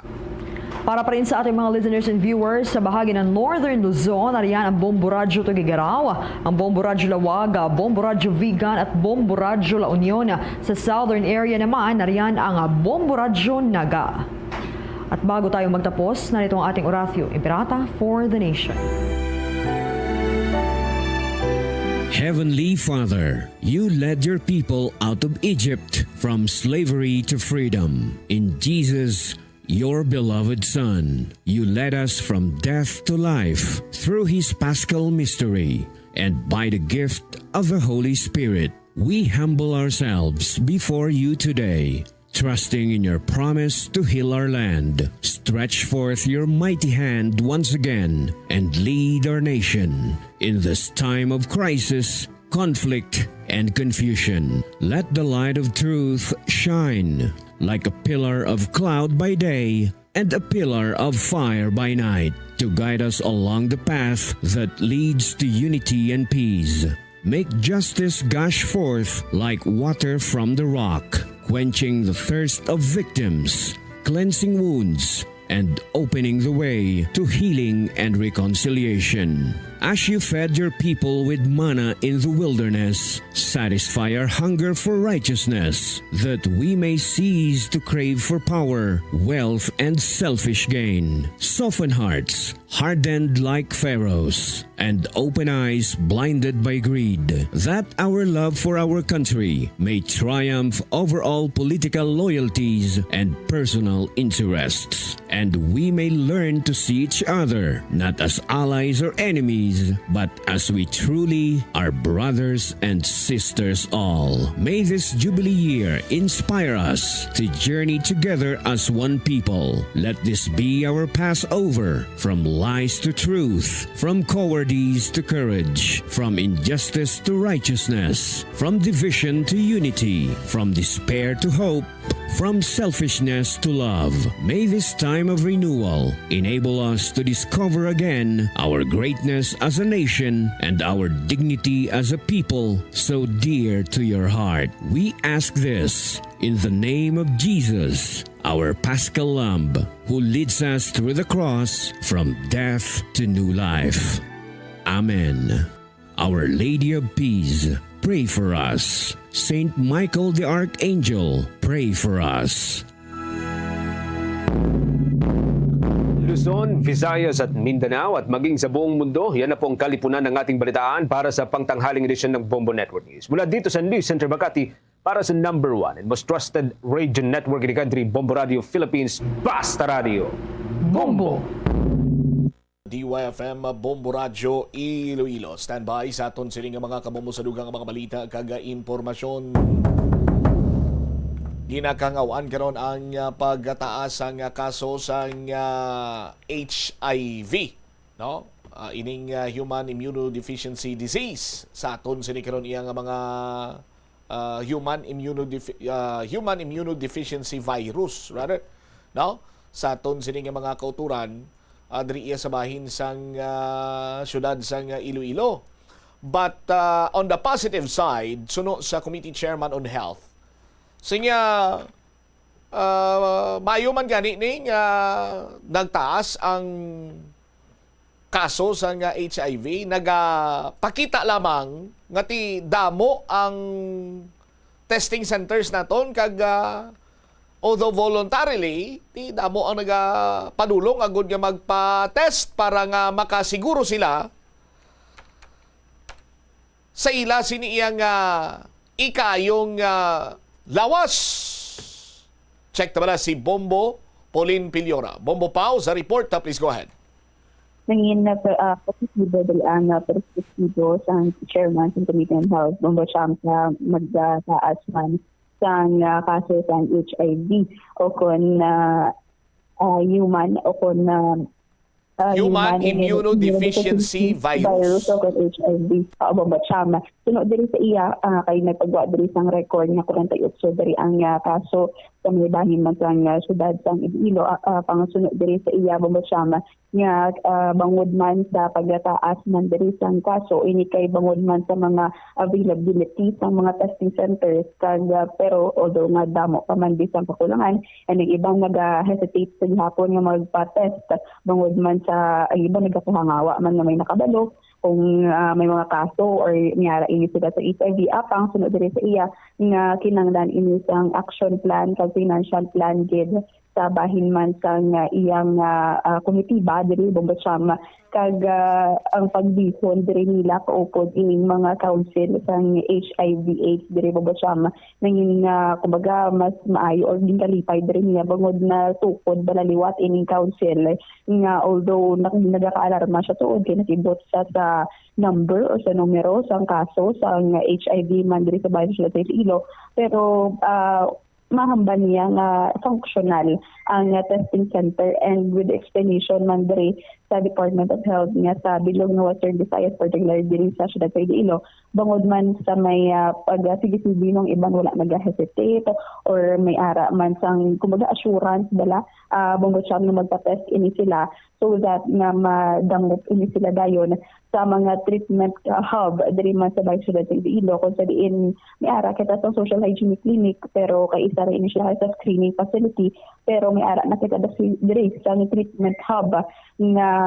duwa ini ka private sa hospital sa may St. Paul's sa Medical City kay duwa man ka government hospital sa Western Visayas Medical Center kag West Visayas State University Medical Center Bombacham kag subong man ining FPAP kag ang mga treatment hub diri Bombacham sunod diri sa iya nga kinanglan sa pagdihon sa action plan kag pag isa publiko abi ining mga orientations mga lectures kinanglan sensitive sa pag-address sa sining issue man bangod hindi man sila daan makahambal nga nanging palpak ang mga programa nga ni or mga previous dito nga mga program sa ginpatigayon nila siguro wala lang kuno mafokusan sa maayo kag nga amo na bala ang primary project but above all in general bin kalipay diri niya nga despite the increasing ang kaso pero at least may awareness na kuno balabong Bocham ining mga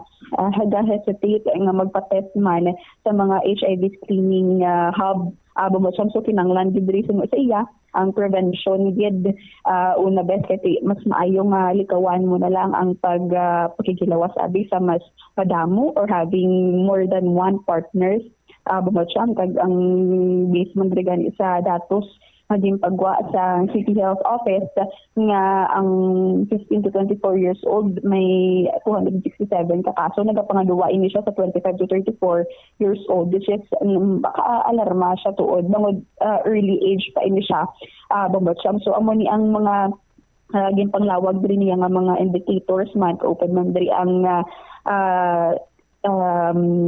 health man or ang diri man sa bahay sa syudad sa Iloilo. So ang obrahon na rin nila is ang mga prevention, pag-educate, dala sa prevention, ang education and ang consultation. Bombacham pabati bala naton ang ato nang interview kay Councilor Alan Solivar ang committee or chairman sa Committee on Health. With regards to HIV and AIDS, no, I'm very happy nga for the past few weeks, no, we started already nga nag-convene na kita nga ang aton na council, HIV and AIDS Council ara na no, nag-function na no. So ang gindiho naton kaupod sa mga stakeholders naton nga kinala may ara sang action plan and financial plan ang nga isubmit ang HIV Council naton no. Kag with the reports nga medyo mataas nga 40 plus no do medyo ako ganito na alarm ako grabe taas na 40 plus na no pero with the explanation no coming from the DOH nga nag-increase na it's because sa mga additional nga mga testing centers all throughout Western Visayas so amo na nga nagsulod ang figures nga medyo mataas. So diri sa Iloilo medyo mataas siya kaya it's because nga may mga functional na tanga mga testing centers. Hindi lamang ang diri ang public health naton ano ni tawag sa may tansa kundi may ara pag na dugang kami from DOH. Muna ang status subong no nga ano gid naton nga ang council kinana mabuhi gid no HIV and AIDS Council no kay para makatutok kag maka-augment man kita kag our purpose is to complement no whatever existing programs and services as far as HIV and AIDS are concerned no diri sa syudad sa Iloilo. Siguro hindi man palpak galing wala lang gin natagaan focus bala nga mo ng primary kag priority projects naton no sa so, happy gid ako nga na-convene naton liwat ang HIV AIDS Council naton kag amo na gani sa pagdiyon sang action plan at least kilalan ano gid kita sensitive no when it comes sa pag-deliver no sang sini nga mga programa kag serbisyo no. So we'll be identifying indicators nga mapuslanon kay ti kun sundo naton ang national nga template do medyo tama ka broad kag tama kadako para sa aton kag hindi man ta gusto nga mag-overlap no ang aton nga mga programs and services.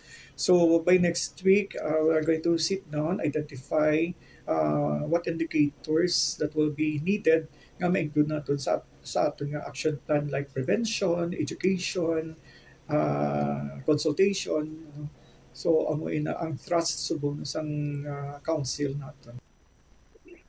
Si Councilor Alan Sabiwa ang chairman sa Committee on Health diri Bogotcham. So ini ang basi amo na ni hopefully kan ini na magsaka in 48 ka mga kaso diri sang HIV diri man sa bahin sa syudad sang Iloilo. But for now amo ni siya ang datos naging pagwa, and ang hopefully ngati ang ining council sang HIV AIDS ang isa naman ka pamaagi agud nga malikawan with prevention di bala better than cure. Bogotcham hindi na nang gid magalapta and hindi na madugangan ang kaso diri Bogotcham sa HIV diri man sa bahin sa syudad sa Iloilo. Mga pila gani ang number sa syudad, particularly Bombo Pauline? 48 ini siya sa unang quarter sang 2025 sa syudad sa Iloilo. Bali sa kabugusan halin sang tuig 1988 na una na discover or may una nga kaso, subong 2025 bali 1,694 na ini siya Bogotcham. But sa first quarter lang yan, sa 2025, 48.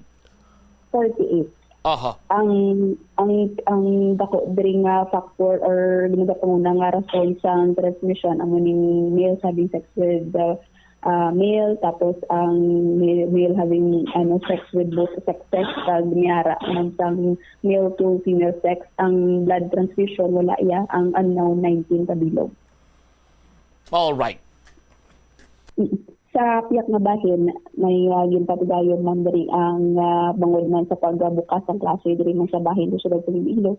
And aton man din pakig-amutan diri ang principal sa Iloilo City National High School na si Alfahaba. Bangod man nga last year, kung balik-balikan ka lang, may mga kinagamo sa sagwa sa Iloilo City National High School involved in mga iban, mga estudyante sa sulod sa nasambitan man nga bulatuan sa isa ka sa incident, and based sa investigation ng kapulisan, may ginatago ini silang mga kutsilyo man dira sa may mga puno sang lunok bala Bogotcham. So amo ni ang ginamangkot naton kung anong mga preventive measure diri nila sa eskwelahan, pero sunod diri kay Ma'am Alfahaba nga out of control na gid nila ang mga kanagamo sa sagwa once nga magwa na bala sa perimeters nila, even though ang iban involved ang ilang mga estudyante. Pero sa ila man niya nga level diri Bogotcham nga sa sulod sa ilang nga buluthuan, wala man sang may record nga kinagamo. Amo lang gid na magwa ini mga kabataan kag ma-involved to sa iban man nga mga grupo-grupo. Pero ang naging assured diri sa principal sa Iloilo City National High School nga nag-conduct ini sila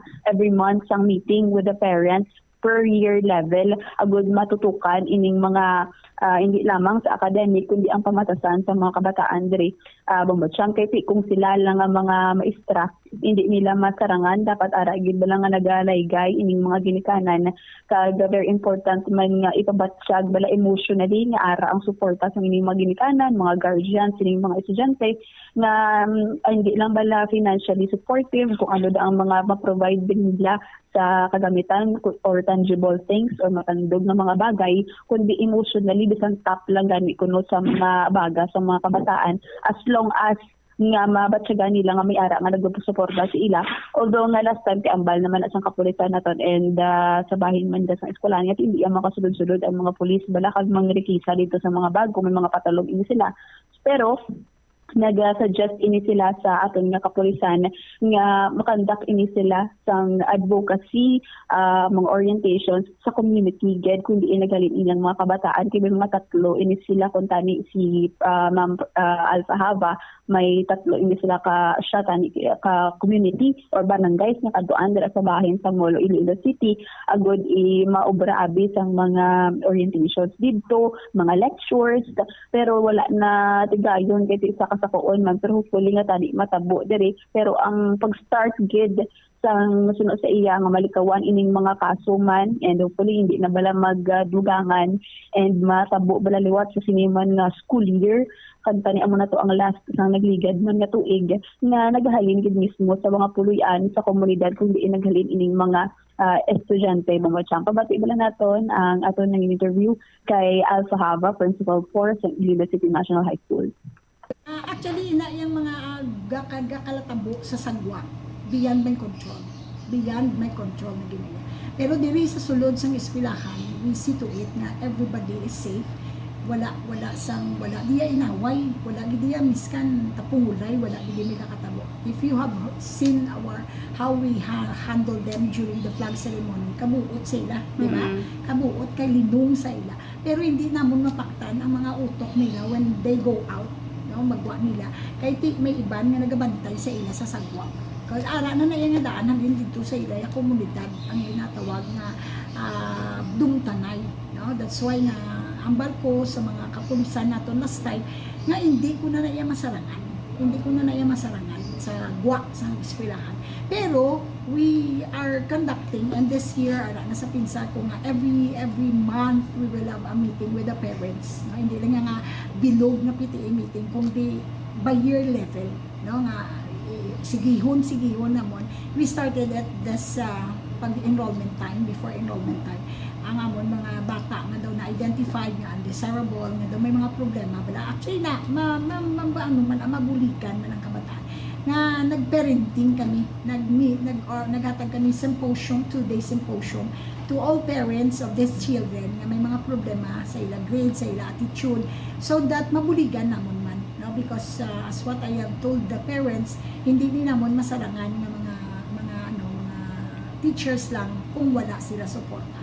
Hindi lang pwede nila mahaboy nila sa amon ang responsibilidad, but on the other hand, they have to have the support sa amon, and as what I have told them, let's journey together for what is best sa aton kabataan. Hindi lang pwede nga mangita lang sila sa trabaho, mangita lang sa kwarta para sa bata, but the most important thing is ipakita nila nga may love sila sa ilang kabataan by asking them ano natabo sa eskwelahan, ano natabo sa bungadlaw, ano ang muna bala kay ti maski mere tapping sa likod sang bata is a sign already that there is concern from them. Bawal gid siya mga kapulisan sa pagsulod sa campus, no, pero nga ama ko nang gid ginasuggest sa ila nga the advocacy should start from the community, from each barangay.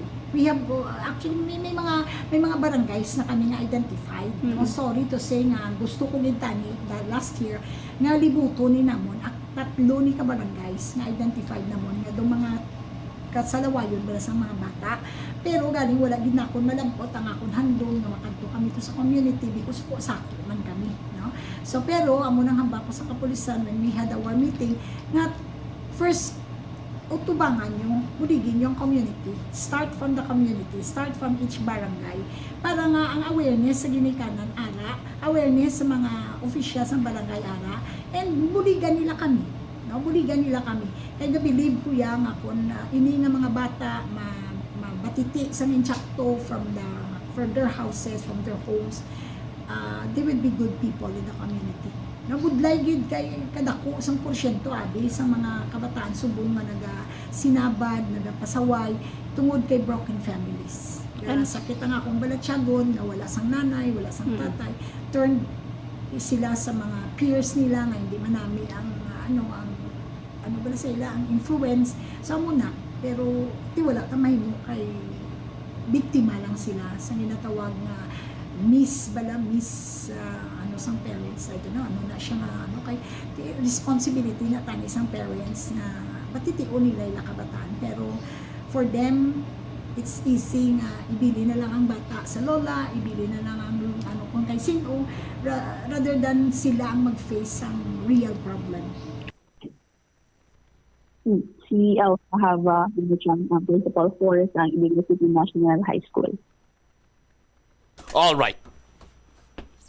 Ini si Bombo Pauline, Tilio Pudiara para sa number 1 and most trusted radio network in the country, Bombo Radio Philippines, Basta Radio. Bombo. Salamat gid na Bombo, Pauline Piliora sa imo siniiyang follow-up report. Unahon ko na balik-balikan ko jutay itong payagan ni Iloilo City Councilor Alan Saldivar, being the chairman sa Committee on Health. Sinyati on the positive side siya kay sa pagdamo sang kaso sang human immunodeficiency virus diri sa syudad sang Iloilo nga first quarter pa lang 48 nang na-record sininaton.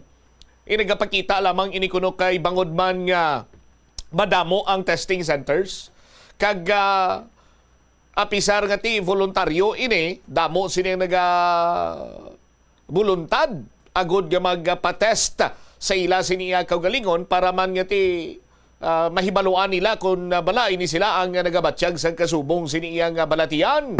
On the positive note, okay man ina siya sa aton sining mga kauturan.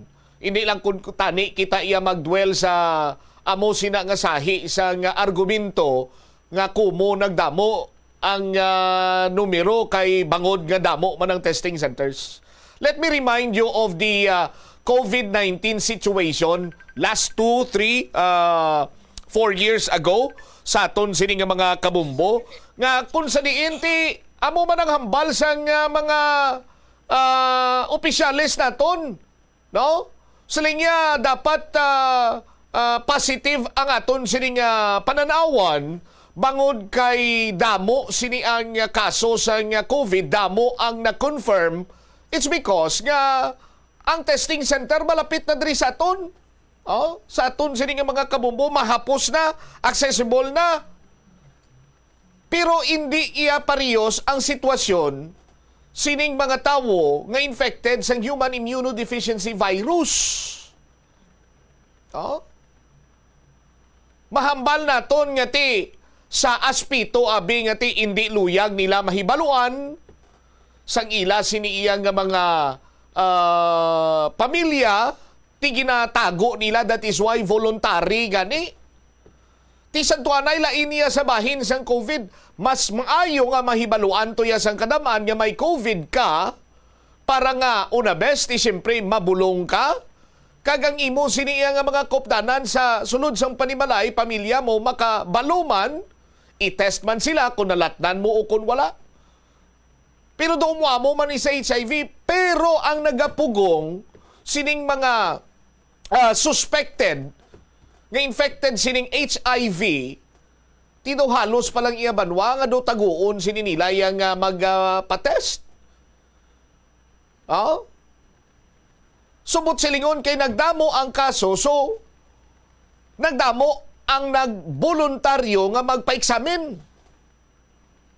Kay madamo na nga aton sini nga testing centers. Ang punto sinadri kung tani iya banwa kung paano naton mapunggan ang paglaptas ng human immunodeficiency virus.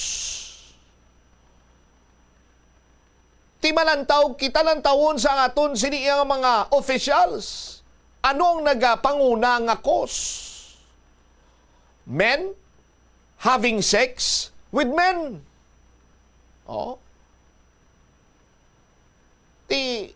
No offense meant sa komunidad, sa aton sa mga kabombo, but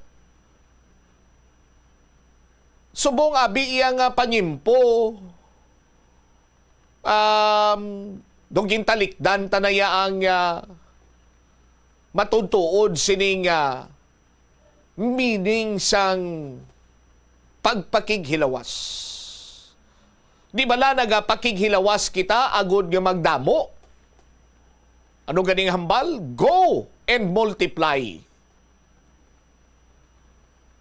Ti ginakabig man nga ining pagpakighilawas. Isa ka sagrado sining nga hilikoton sang mag-asawa or married couple. Pero ti tantawa bala sa aton sining nga mga kabumbo. Ang minatuod lang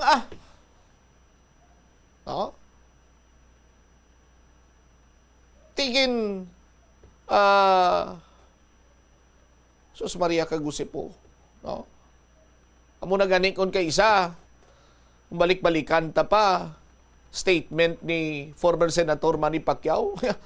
Mayo pang ido kilala niya ang kung lalaki siya, kilala niya kung anong para sa iya. Ang manok, ang baboy, ang kanding, ang baka.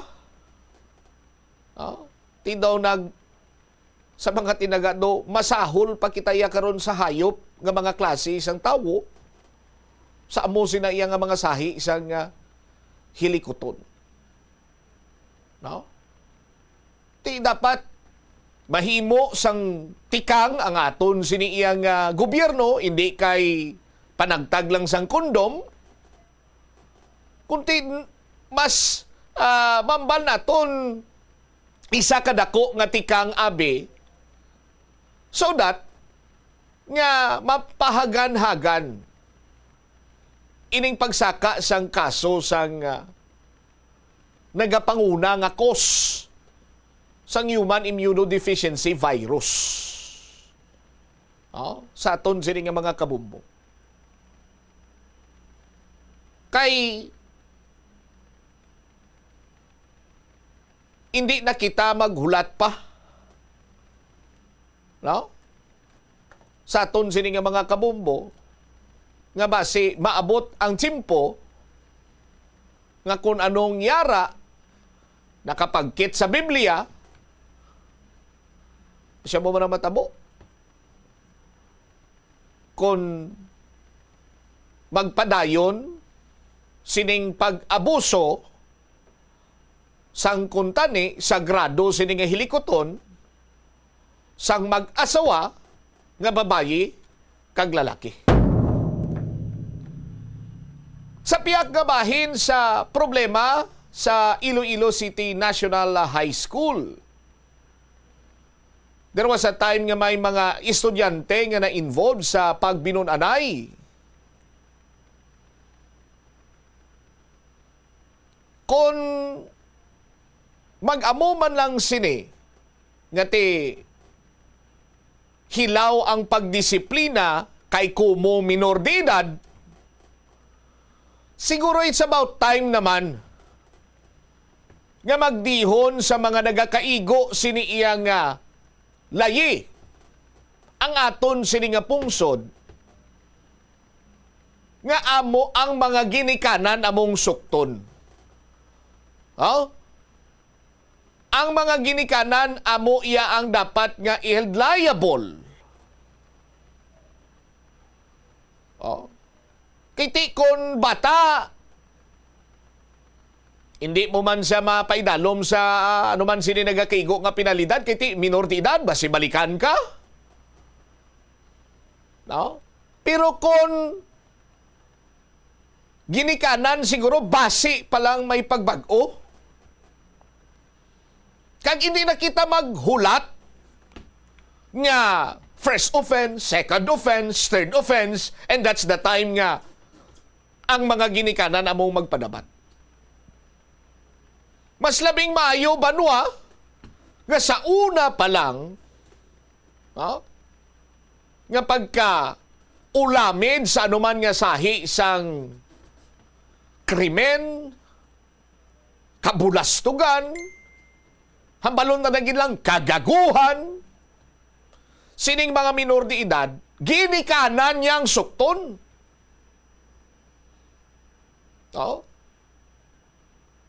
Kung baka buno ang minor de edad, ginikanan ng kasuhan, kung patay, homicide.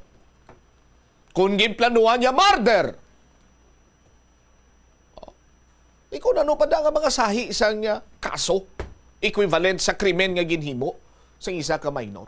Base dira pa lang, magtagam kag mabalik ang mga sadtuanay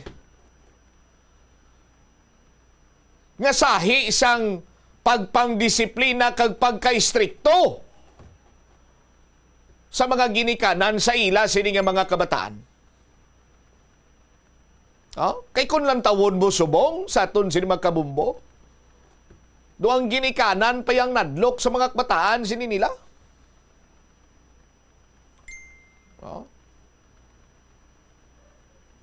At the end of the day, maulamid sa anuman nga sahi isang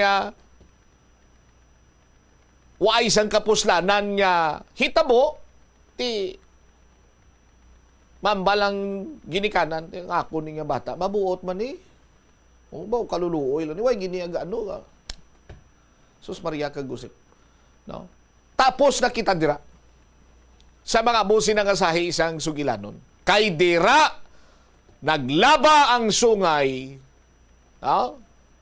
sining mga minor de edad kay kumo ini sila nagasalig makabuno ko ini makumpriso.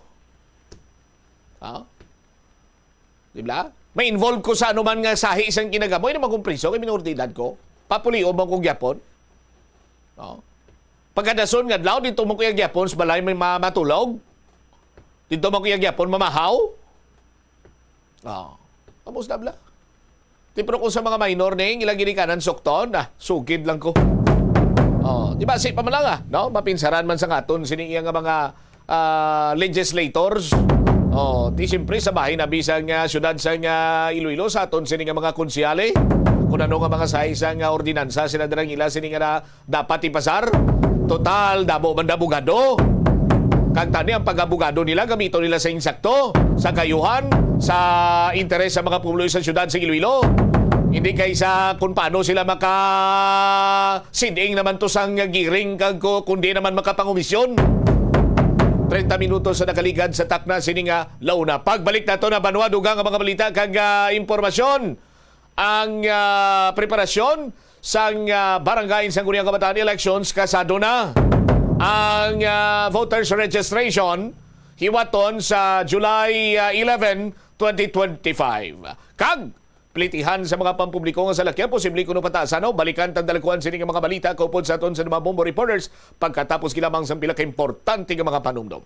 Yari ang mga simpleng nga paagi agod makakinot sang tubig. Tinguba ang mga lalabahan kag tinguba man ang pagpanglaba. Ang pagpanglaba sang isa ka bes sa isa ka semana ang nagakinot sang naglabot sa 50 litro sang tubig. Kung nagagamit sang washing machine, iset ini sa mas manubo nga wash cycle. Makakinot ka na sa tubig, makakinot ka pa sa enerhiya. Nga, ginadubilian ang illegal nga droga. Makamamatay. Ang nagagamit sang shabu posible mapatay tungod sa cardiac arrest o kung hindi gani tungod sa drug overdose. Makaguba sang lawas. Makadulot ini sang pagkaguba sang kidney o kung pag-angkon sang hepatitis. Posible man nga malatnan sang acquired immune deficiency syndrome o kung AIDS. Maglikaw sa illegal nga droga para sa matawhay kag malinong nga komunidad kag pamilya. Yari ang mga simple nga paagi agod makakinot sang tubig. Kaayuha ang mga taga sa tubo o kon hose. Hindi tanan nga taga sa mahapos kagilayon nga makita tungod ang mga tubo o kon hose ang nakalubong sa duta o kon semento nga bahin sang balay. Kung magsigi ang mga tagas nga ini, mahimo nga magalabot sa 10,000 ka litro sang tubig ang mausik sa isa ka tuig. Maggamit sang leak detection tool o kon magkonsulta sa mga eksperto kung may pagpangduwa-duwa nga may tagas sa mga tubo sang tubig agod ini gilayon nga makaayo. Wala sang adlaw nga ginapili ang mga aksidente. Gani at The Farmer's Bazaar, your traditional public market with the touch of Plazuela Dos, ang isa ka lugar nga gintukod sa tion kag sa kasagsagan sa COVID-19 pandemic nga may tinutuyo nga maghatag sa imo sang safe marketing experience. Subong nga ang COVID-19 hindi nagidman dako nga pamahog kag nagapakadto na kita sa next normal. Rest assured nga ang Farmer's Bazaar will further evolve agud nga magpadayon sa paghatag sa inyo sing satisfying marketing experience. The Farmer's Bazaar sa lower level tara na pahamtang ang fish, poultry kag meat section para naman sa inyo mga kinahanglanon nga prutas, utang kag iban pa, magbisita sa upper level pinaagi sa paggamit sa hagdanan o kon sa pagkadto direkta sa parking lot. The Farmer's Bazaar, your traditional public market with the touch of Plazuela Dos. Kinot sang tubig, hindi mag-shower o kon maligo sang malawig. Sa sulod sang panimalay, kalabanan sang tubig ang ginausar sa pagpaligo. Nagalabot sa 24% sang tubig sa panimalay ang natigana sa pagpaligo sa mga miyembro sini. Ang pagpanubo sang tiyempo sa pagpaligo sang 2 ka minutos ang makabuhin sang 30% sang ginakonsumo nga tubig. Maggamit sang shower timer o kon mag-set sang alarm sa imo cellphone kag i-limit lamang sa 4 ka minuto ang pagpaligo. Kung nagagamit sang shower kag nagahulat pa sa pag-init sang tubig, saluda sang balde ang nagailig nga mabugnaw nga Bigad sa takna sining launa, balik na diri sa pagpangalagad sa Bombo anay sa udto. Sa gyapon ko po nimo Bombo Chama Blanco Hovera. Standby sa kay Bombo Paulina or Bombo Hana Andasa. Ang barangay sa Guniang Kabataan eleksyon sa preparasyon iya sang Comelec padayon kag kasado na ini. Kay tungtom sa sinimatinyon, way paman iya sang ginduso sining layi or may ginduso na nga layi but way pa mapirmahan ni Presidente Bongbong Marcos. So way sang mahimo ang Commission on Elections sa aton sining mga kabombo kunti magpreparar sa aton sining mga kasimanwa check tabala ang latest from the Iloilo City Comelec office. Si Bombo Hananda sa nag-standby sa linya ta. Bombo Hana, please go ahead. Bombo Cham, all set na ang Iloilo City Comelec in kaso nga madayon gitman ang barangay ang sangguniang kabataan election subong tuig 2025. Specifically ang una sa Disyembre 2025. But subong ginahulat-hulat padariman ang magsapol ang Presidente Ferdinand Marcos Jr. kung i-approve bala ang proposed measure o kung hindi pag-approve ang ining BSKE bangod man ngati ang preparasyon sa Iloilo City Comelec kinaamat-amat na nila sini bangod man mag-ugid lamang nga tapos ang May 2025 national and local elections, and there we all know nga tapos naman diri ang pagpasa sa pila ka mga sose nga ginatawag man diri sa bahin sa City Comelec, and diri man sa bahin sa probinsya sa Iloilo amo man Bombo Cham, but diri sa bahin sa City Comelec amo na ang preparahan nila kay bangod the same ang ilang procedures and measures just like diri sa siling ang ining voter registration nga patigayunon sa gihapon sa pila ka mga pili nga malls diri sa may bahin sa siyudad sa Iloilo, just like sa mga partners na gidiya sa Commission on Elections.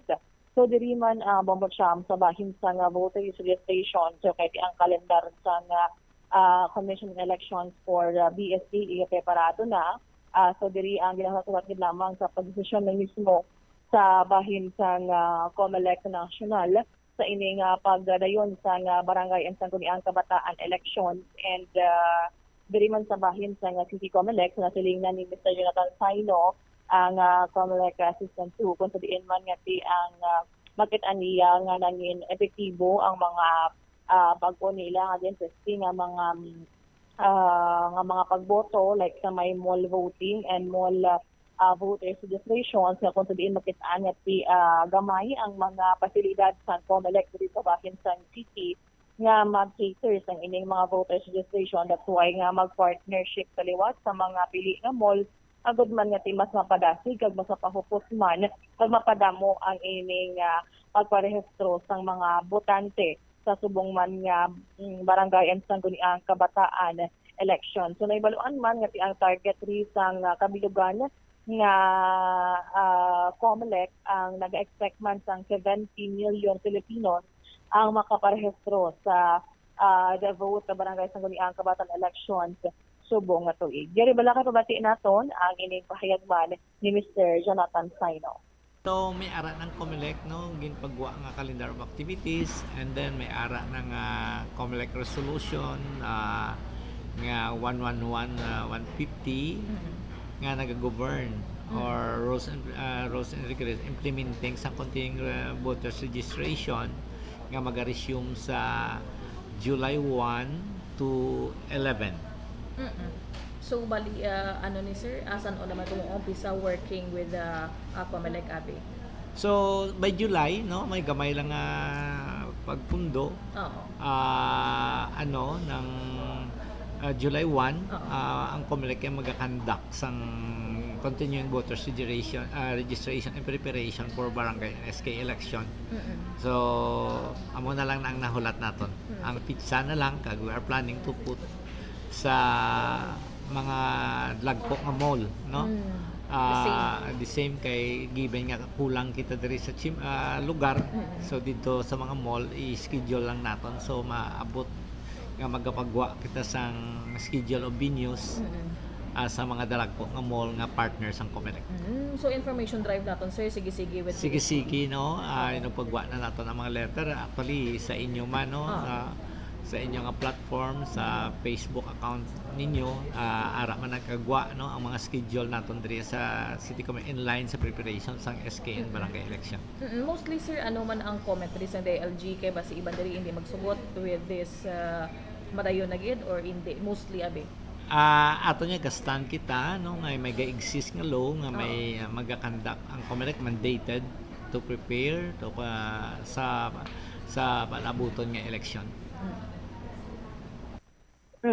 Nabatian dari Bombo Cham ang pahayag man ni Mr. Jonathan Saino sa Iloilo City Comelec kay tiko matugduman naton sa subong gid lamang nga bulan nagpagwa man sa calendar of activities for 2025 barangay and sangguniang kabataan election ang Comelec wherein nga December 1 Monday ang supposedly nga election day Bombo Cham. All right. Ini si Bombo Hana Mendoza Andasa para sa the number 1 in the most trusted radio network in the country, Bombo Radio Philippines. Basta Radio, Bombo. Salamat gid Bombo Hana Andasa sa imo siniiyang follow-up report.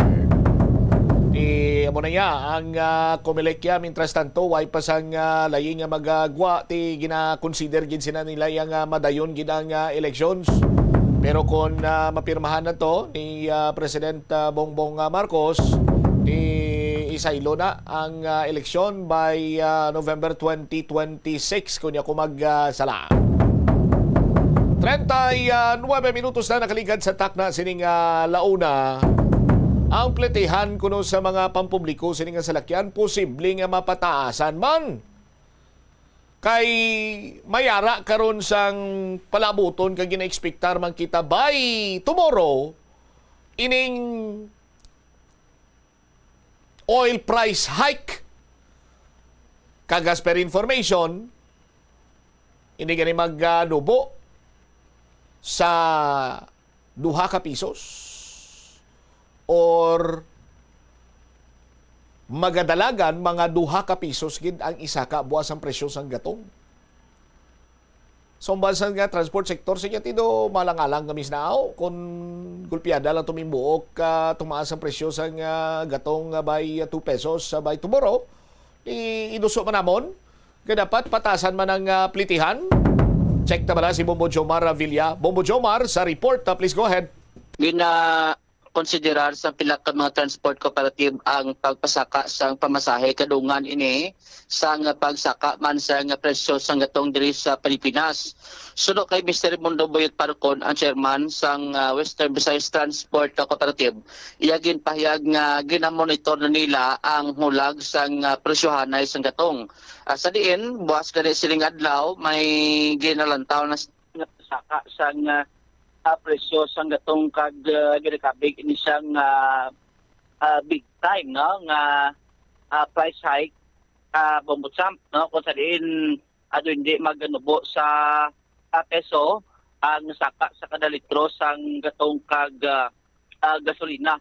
So duga pa diri sang natungdan antes man sila makapasaka karon sang pamasahe may ara man sila sang ginabasihan no hindi man nambal nga kung gusto nilang pasaka mapetisyon na sila. So may mga ginabasihan ang kooperatiba amo ni ang ginatawag nilang bracketing Bombo Cham no sunod diri sa natungdan panaglitan nga magdangat no sa 70 pesos 65 to 70 pesos ang presyo karon sa kada litro sang gatong. That's the time no nga magapetisyon sila nga pasakaan ang pamasahe.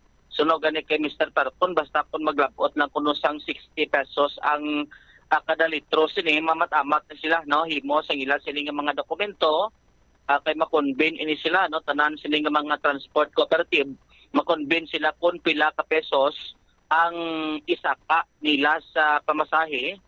Bombo Cham once kung maglapot no, sa bracketing nila nga 65 to 70 pesos ang kada litro sinisang gatong. No? So ginalantaw man nga posibilidad ina matabo bangod man sa ongoing sining gera sa sining Iran kag Israel. Although kati hindi man gidrekta to ang Pilipinas sa kuha pero may mga tendency sining nga bago kung magsaka ang presyo sang agatong diri sa baybahin sang Pilipinas Bombo Cham. Pero suno kay Mr. Parcon OT ini siya kag hindi ni siya basta-basta nga ma-implement lang dayon kay once kuno kung maprobahan ng ila siling petisyon no kay pang long term na ini siya nga solusyon. Bombo Cham kung mapaprobahan ang pagsaka sa pamasahe tapos manubo naman ang presyo sa gatong kay tapos ng gera. Sa muna bla dapat kuno sigurduhon anay kung magpasaka sila sang pasahe, kung napaplete sa sininga sakayan sa public transport naton. Aribla, no, ang kabahin sa pahayag ni Raimundo Boyd Parcon. Sila nato na talakay diri sa board, no, kagaging na propose ko ni sa ila na siling naton bantayan naton ining aton nga kuan aning sakay sa aton nga diesel, no, kay subong adlaw buwas nga adlaw masaka naman, no, ang aton nga diesel. May ara kita mar nga tawag naton nga bracketing, no, kay sang una pagpasaka nato sang plitian do aton bracket sadto do 6 pesos at 50 centavos, no.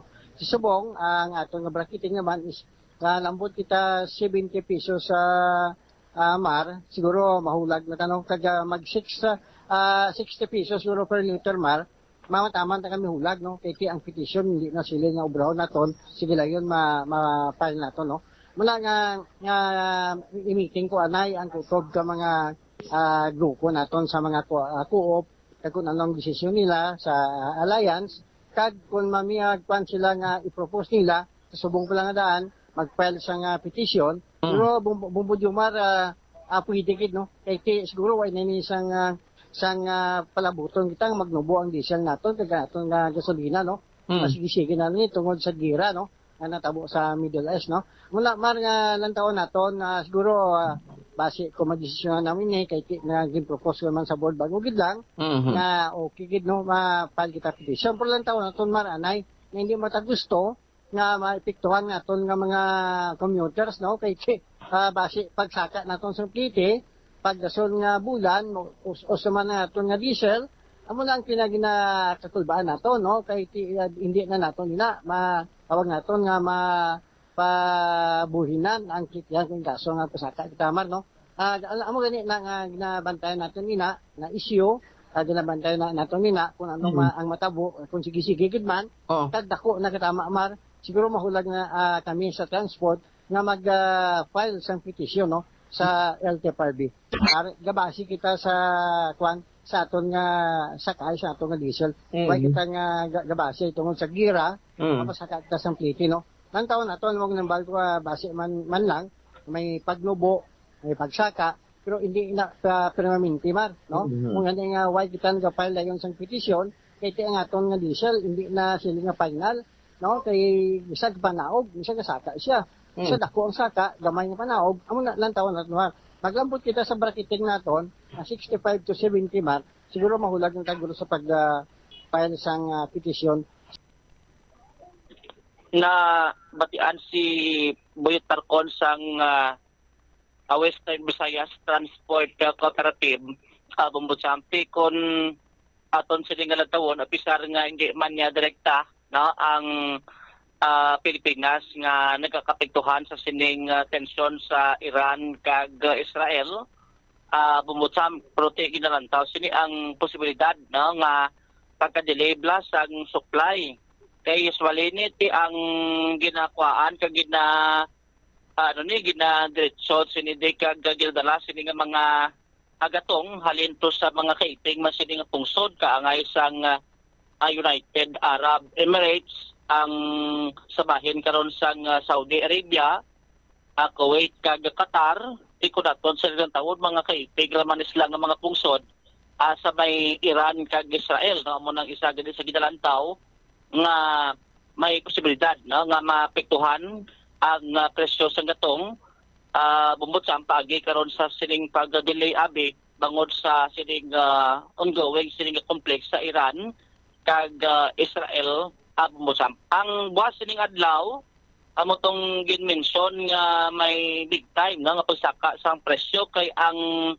sa gasoline may ara sang 1 peso, no, ginalantaw sini 1 peso tob 1 peso and 90 centavo ang kada litro nga saka sini amo sa diesel 1 peso and 90 centavos. Yes. Aha. Ang sa diesel amo man na uno binta para do hindi mudlay.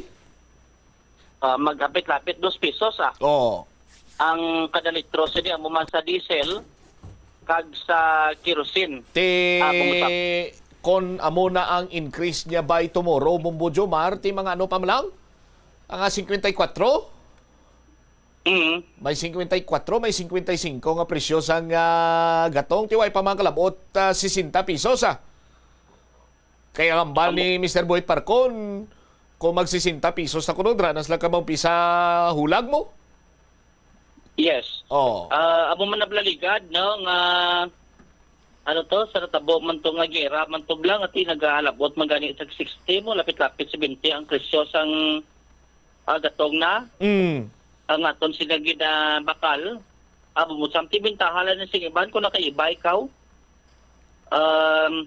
Ito ay isang gatong mo, di mo tughungan, mga electric abi, no? Kanga isang mga bus ni nga nagabiyahe, blado may electric nagabiyahe daan sa Bongman. Bumutsamp, bangod ba sa sining gina-develop, kagati ang ay sina, charge ka lang, sa kurente ka lang niya, iway niya sang gagamit sang krudo man o kon ining gasolina, bumutsamp. Pila gani So, subong natawag ka ang niya. pila ganing plete subong Bombo Jomar sa tradisyonal kunya ko magsala 13 pesos? Yes. 13. Ang sa bus 15, no? Sa ang bus regular. 15. Pero may additional pa na samtang nga nagalawig ang imo sining nga destinasyon, di ba? Succeeding kilometers meron pa na. Succeeding 2 kilometers may dugang sina. So pila ang plano sang transport sector nga ipasaka nila sa pletihan pananglitan nga maglabot ginabi ginmanabi sa 60 pesos masubra ang presyo sang gatong. Ma-convince sila kay ang ining WBTC under Panis Alliance mo. Di ma-convince sila tapos maistoryahan nila kung pila ang gina-propose nila piso, 2, 3 kay basikon ang isa to ka kuop mambal 2 pesos ang isa ka tapos gambal man ang isa nga peso lang idugang, no? So dapat organize mo na nga dapat may aray sila sang ma-convince sila apanangitan kung maglabot gid man sa point ka malabot ng ila sila nga bracketing sa sining presyo kung pasaka sa presyo sang gatong bumutsam. All right, ti kung magpasaka ni sila sang plitihan abi ti panugod ini sang ginatawag Bombo Jomar nga domino effect. Pasaka ni ang presyo sang gatong, mapasaka sang plitihan, apektado naman ang tanan sini. Saka naman presyo sa mga nagapauna nga balaklon. Ti kaluluoy sini nga ang mga minimum wage earner naton nga although nga may mga plano to nga pasakaan sang kun pila tong ipasaka hindi magani ka trespaser tong isaka sa aton sini nga mga kabumbo sa sweldo sa matag adlaw sang isa iya ka ordinaryo sini nga mamumugon ti kunti ayawan gid sila Bombo Jomar kag hindi gid sila ya makalagas at the end of the day ang mabatsyag ang masufrer ti ordinaryo nga Juan de la Cruz gyapon Yes. So manang isa sa gidalantaw sa dekag lakip siniti ang panangitan kung magsaka ang pasahe ti karawanan sa bongga commute ng estudyante mo. Bumutsam pakadto sila sa tagsa ka mga eskwelahan so kakay sila ti kun adlaw kaya naga-commute. Na tapos natural for example naturalmente lang manggid nga sa isa ka semana kalima ikaw mag-commute kung estudyante ka same as with sa empleyado pribado man o kung pampubliko nga trabaho ingi mo sining ginatrabahuan 5 kadlaw sa isa ka semana plite kagid. Kung sa private sector ka mayara man nga ti 6 kadlaw imo sining nga trabaho sa isa ka semana ti kanom ka man magplite kung naga-eskwela ka 5 kadlaw ti ang imo nga ginikanan madugang naman sa budget sang pamlite mo Bombo Jomar. Ang iban siniya ti estudyante na lang ang estudyante na lang ang tawag si gani ang nag-adjust. Di mo na kada mo padaan subong sa mga blaklon no kon aton siningalan tawon, especially sa high school o kung sa kolehiyo abi, bubutsamp, no? Dalos taran sa buong kadahulagong kwartana. Oho. Ang okay na kung halin sa balay mo, may balon kada, no? Balonan ka bida itlog kag hotdog. May hampa, may spam pa da. Abaw? No, grabe. Grabe nga pabalo ni mo ba? Oh. Why ka nakagi sa unahaw? Tibalan mo nga sa amon sa unay Bumbo Jomar, ang amon sining pamahaw, bread kag fruits. Okay, hambal sang amon nga nutritionist, nagakadapat nga hindi ka magsagad kaon sa mga canned goods na bala, sa may mga preservatives. Yes. Oho.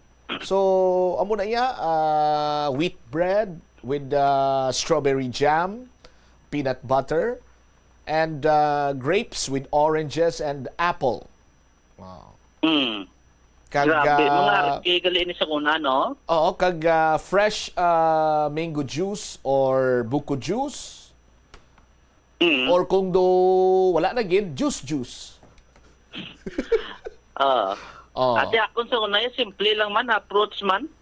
Ano nga mga fruits to imo, Bumbo Jomar? Diyan minggo. Do matumba man si Engineer Abrina, di sa ginapukuan niya sa fruits mo nga balon ba? Diyan bingo. Malagyan sa kuna ni tatay mo to, kaon ka na yung dyan minggo, cruise lang imot sana. Basi ano bla? Oo. Pero pilahan diretsyo mo. Pero amo niyang mapinot lang, Bumbo Jomar, kung may pamilya ka na, may mga kabataan ka nga ginapeskwila, amo to, hambal mo bala kagina, kada hulag kwarta. Insakto na. Kada hulag, may balayran, may balaklon, may amusin. Ano kanami kung tani? Kung ang mga naga-provide or ining mga nagatrabaho, mga empleyado, kada hulag nila kwarta man, no? Nami tani, Joms, no? Ate, siguro sa iban sila nga pungsod, basi mabalik sa Pilipinas de, dali na mo bra? Pero ang namin sila nga kada hulag mo iya kwarta, ang ginanamin sina, may trabaho ka. Nga trabahuhan mo gid bala. Para nga may i-provide ka man galing kiti kung kisa, dako ang trabaho, or damo ang trabaho, gamay ang sweldo, that is why nga hindi man santo bala sa demand sang galastusan sa sulod sang panimalay sa isa iya ka pamilya. Ti naga-resort kalabanan sa aton sa pagpangutang. Iblakit ilang-alang mo. Halos tanan lang may aras sa utang mo, utang ka din negosyante. Ti amugid Bumbo Jomar. Ang amo na karon ang balantayan kay okay na kisa kun isa lak bilog bata mo budlay na kun duwar tatlo tapos gil eskwela pa nga dulungan bla. Bumbutsam ti ka ngay sila kun eskwela sa high school di ginamihimo nga hindi ka magpaloda. Speaking pagin sina another expenses pagin na ang load sa imo sining mga kabataan. Dara karon butsam ti do bay free wifi magani sa mga no ang butsam iba ni do bay mara sa mga plaza mo. Sa plaza pero sa eskwelahan wala. Why lang ko kabaloy nilagay ko sigurado sa mga public schools pero siyempre ibutang man nila guro sa lugar Bumbo Jomar. Namin ko nga ibutang sa lugar ang eksakto man bala nga area kay basi kon wifi ready bilog ng eskwelahan ti samtang nagaklase masagad na lang tuya ka kinuti ka cellphone ang estudyante ti way man pulos kag abuso naman na. Yes, mo nang isa sa ginalantaw kay siyempre ang paggamit sa gadgets may mga positive man sa mo no nga resulta ka nga sa natin pwede mo na magamit da karon kung pabangkuton ka da sang mistra mo bisamat kung pila square root sa mo ni ho multiply sa x kag y da dasig lang ya kung may ara kay sang cellphone nga makabulig, no? Pero ang budlay sila basi kon iban lang nga imbes nga klase, may video call or ganos na chat.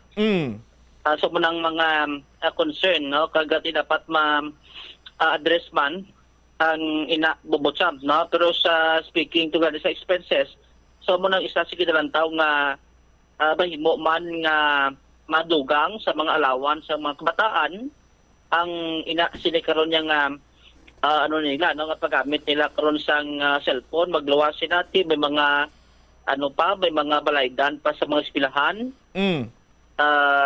pabutsam na keep sinati ang bakal mo to sa bakal mo sa sunod eskwelahan do ka subo man guro lang tawon nga kinaon classmate mo to tapos tulo ka lang Amogid? Kag Bobo Jomar, may isa pa ginina ka mentalidad kadaan subong. May isa pa ginina ka mentalidad subong. Bala mo kung ano ina. Ang mga ginikanan ginatanom gina nila sa ila sila nga paminsaron nga kung ano man ang akon nga sakripisyo kag kapigaduhon sadto anay nga ako na eksperyensyan sang bata pa ako bangod nga pigado kami. Subong ti may trabaho ako, may amo ako sini, nakadawa-dawa jutay. Gapaminsar nga hindi ko giniya pag-ipa-eksperyensya sa akon sini nga mga kabataan. O galing, bangod nga ti nangin mapinot man ang sitwasyon para diri sa tagsa siguro ka ordinaryo nga mamumugon sa syudad sang Iloilo or even sa probinsya sa Iloilo or sa bisan diin ka naman maglantaw siguro gani basta diri sa mungsod Pilipinas ang sitwasyon naton diri kung isa luya lawas mo hasta sa punto yung matulo luha mo kay hindi mo gusto tani nga may eksperyensyan sang kabataan mo na eksperyensyan mo sadto sang kabudla sang nagapangabudlay ka parang lamang nga maka eskwela ka makatapos ka makapangita sa mayong obra tapos igo mo ra ang inexperyensyaan mo sadto nga hindi mo gusto ipabatsyag sila na eksperyensyahan kang nabatsyagan iyan nila Bobo Jomar? So bangod na sa so sa sistema karon babutan kun sa din pagani nga doblo pigado mo panandamo sa makbataan. Ti kun damo sa council sa gudon amo nang kisang sweldo mo do kulang pa. Amo na blang banga way man sila paliwan saan kang kalingawan mo? Pati na sa mga kadlaw kang gi-job sa ako. Ati amo gid man na amo nang maobserbaran ta mo nang realidad karon. Ang mo blado may butsilingon. So nang nang latest sinibubusan kag lantawon ta kon pagit sidi karon ang maging resulta no sa sining conflict karon kay tiabo na ang although nga malayo sa aton hindi man kita apektado sang mga missile tong naglinupan pero apektado kita pamagi karon sa sining ginagamit naton nga gatong adre sa bayan sa pungsod Pilipinas. All right. Ini si Bombo Jomar Consumo Villa para sa number 1 most trusted radio network in the country. Bombo Radio Philippines. Basta Radio. Bombo. Salamat kid na Bombo Jomar Villa sa imo sini iyang follow-up report.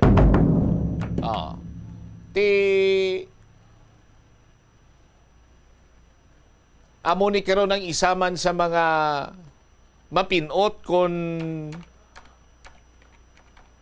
pananglitan nga magsaka naman ang presyo sang nanari-sari sini iya nga or mga nagapangunang balaklon kay ti epekto lamang ini sa pagsaka man niya banwa or movement sang presyo numero 1 sang gatong sa aton sini karon iya nga mga kauturan ti amo sina ang isa sa mga makabig naton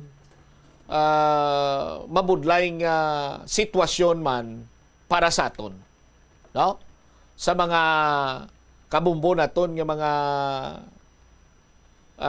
minimum wage earner, mga ordinaryo sini nga mga mamumugon.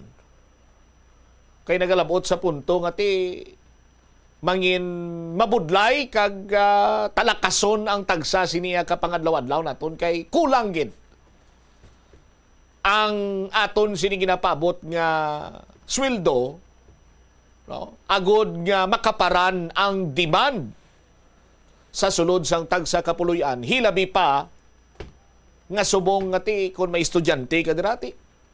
Amogin sinabanwa, no, sa aton sini makamumbo. So I hope nga dugay naman tani nga daom, pero sa gyapon way nagakapatay nga aton sini nga paglaom, no, nga magkapangita sa mga medyos, posibles kabay pa ang aton sini nga mga opisyales, no? Hindi lang kay mo na bla ang isa gid sa pinakamasakit sini nga mangin realidad, ang realisasyon naton galing it will take time. Malawig nga tsimpo, no? Nga sadto anay nagapromisa sila sang kayuhan, amo sinya mo sadto, pero nagbiya lang sila sa patag sang politika kag sa panerbisyon pumuluyo. Wa gid naton mabatsagan ang ila sining promisa. Patal nga istorya, nagdugang paginang ila sining manggad. May isa ko kakilala nga nagkahutik sakon, sila niya functionally illiterate. Amo ni ang kadamaan sa mga estudyante diri sa pungsod da Pilipinas. Kay ti nga man napabayan kagway mahatagan sa nagakigo sini nga pagtamod ang kuntani mga masunod sini nga henerasyon, no, nga makaalsa sa ila sini iya nga mga ginikanan or ginhalinan nagikan sa kapigaduhon. No? Tikon ining mga functionally illiterate ni nga sandig sa datos amo sina kadako, no? Do you think makakita sila sa mayo nga trabaho, but amo na bala hindi naman sa siguro makasaka gid sa tuktok.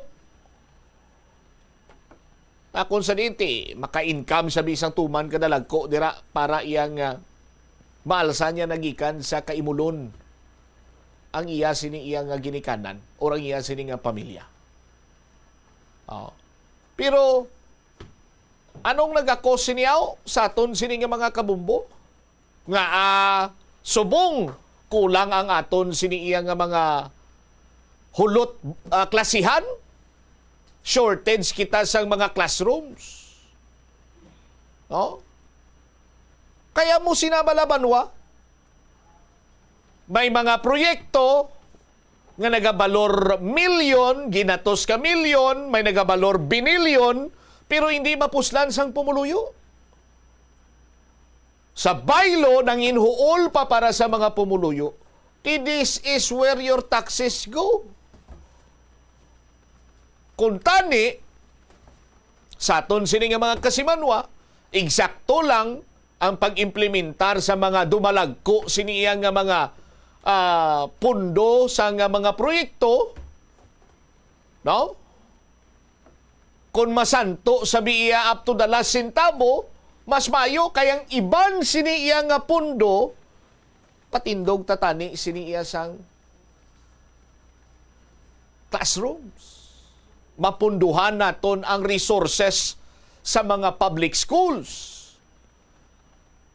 May ara kita sang mahatag siniiyang nga mambal naton decent nga sweldo para sa mga public school teachers. Nga hindi na sila yung magbaligya, tosino, tapa, sardinas, tinapa sa ila sini nga mga estudyante.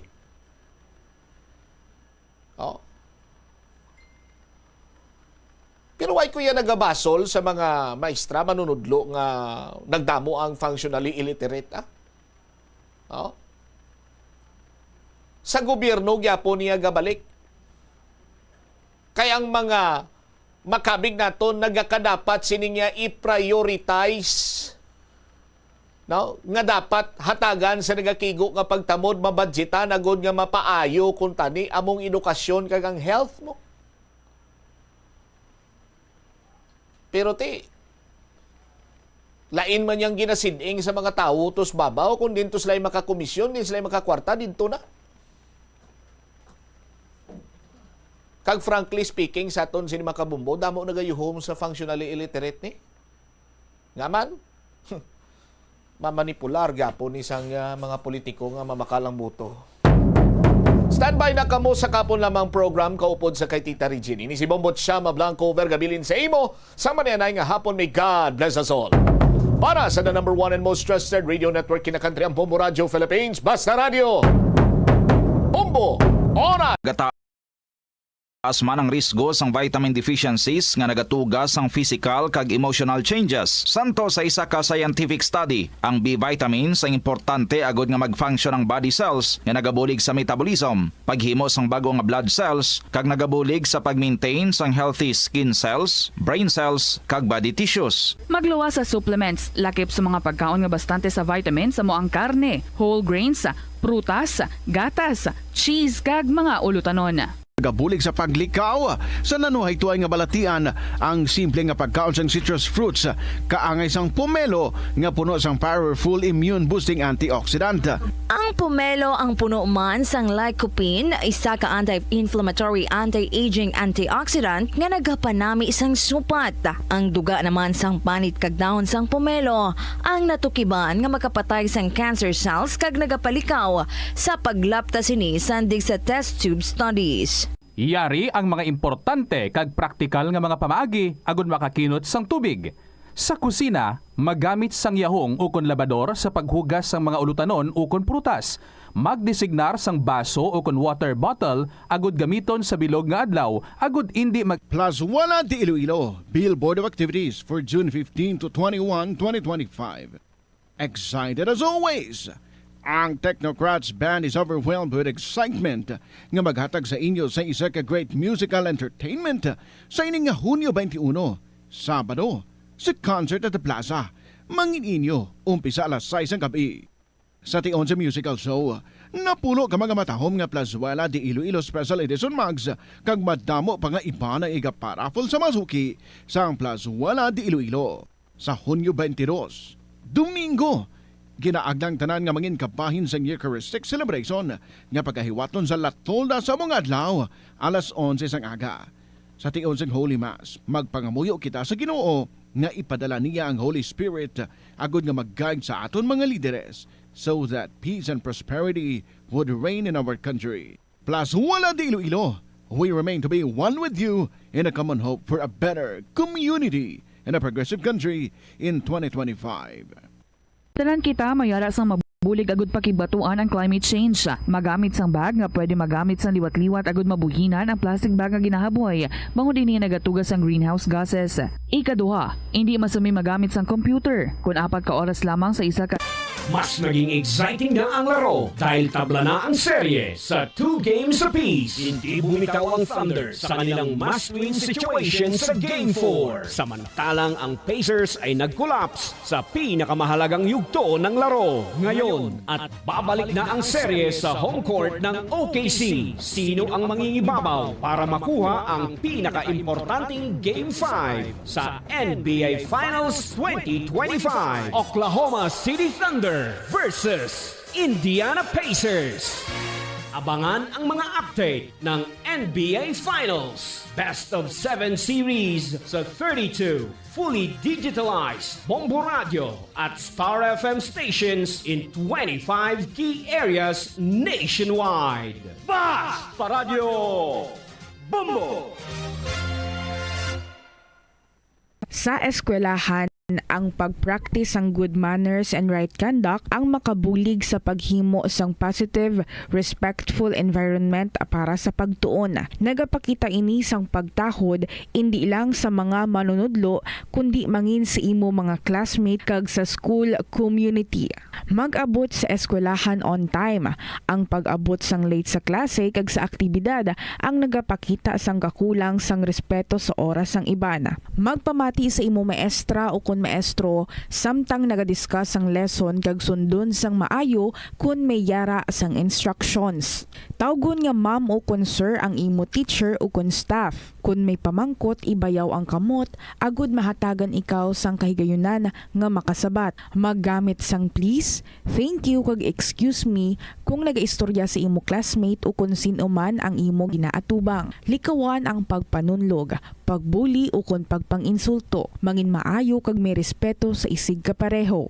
Mangin matinlo sa classroom kag school grounds. Ibutang sa basurahan ang basura kag indi pag-ihaboy sa bisan diin lang, ilabi na sa sulod sang classroom. Respetohon ang propiedad sang eskwelahan. Halungan ang mga libro kag supplies kag likawan ang mangguba sang pagabutang nga wala mo ginapanag-iyahan. Mangin focus sa pagtuon kag likawan ang pag-istoryahan na isang classmate samtang nagadiscuss ang imo maestra o kun maestro sang inyo nga lesson. Likawan ang cheating. Masami nga kompletohon ang assignments kag test nga wala nagapangopya sa hinimuan sang iban. Agud makalikaw sa food poisoning o kung paglain sang tiyan, sundo ng ining nga mga pahanumdom sa pagprepara sa mga pagkaon kag ilimnon. Manghugas ang kamot kag ipabili ng katinlo antes kag pagkatapos ang paghimos.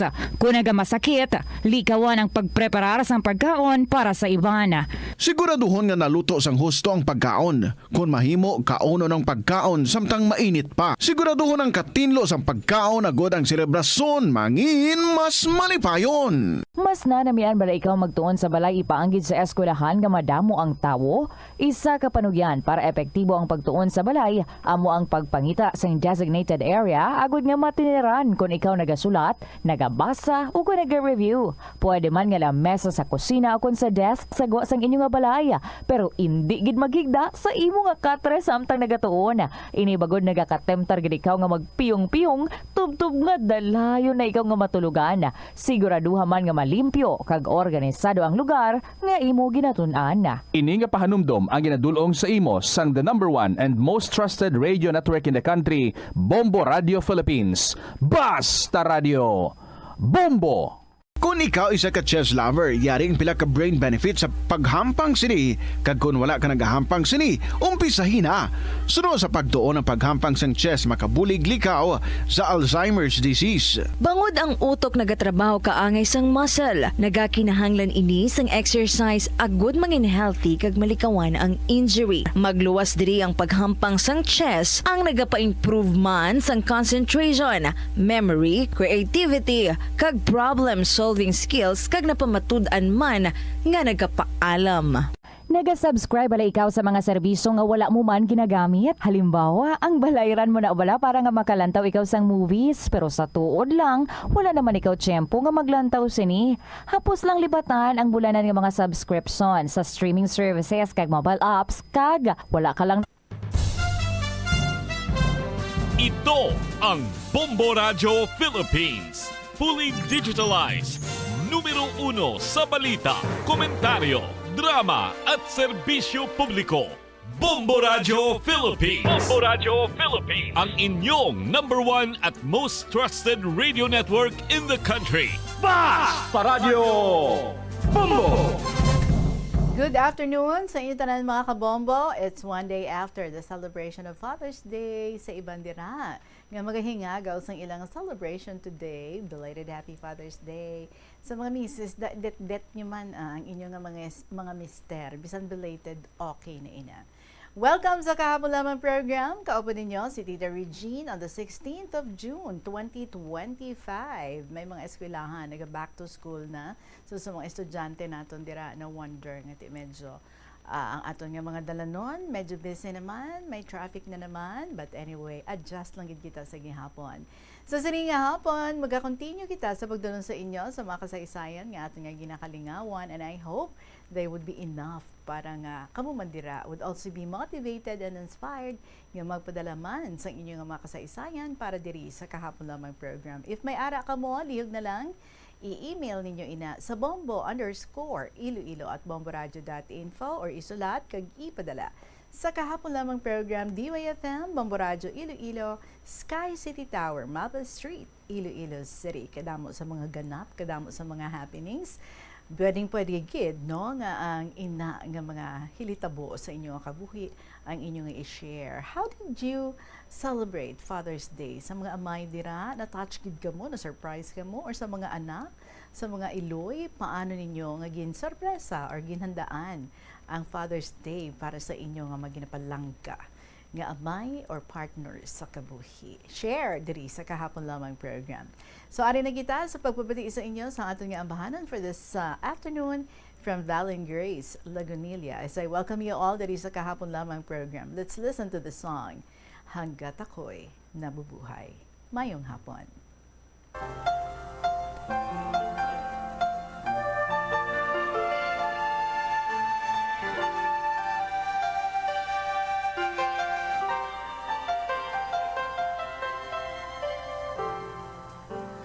Huwag nang mangamba kung ikaw ay nalulungkot sinta. Di ka na mag-iisa, sasamahan ka sa hirap at saya.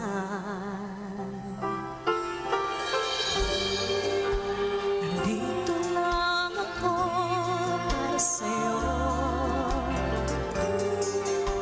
Sana ay malaman mo, hanggat ako'y nabubuhay, ika'y mamahalin. Di kita papabayaan hanggang kailanman. Puso kong nagmamahal ay laan lamang sa'yo. Asahan mong pag-ibig ko'y di magbabago.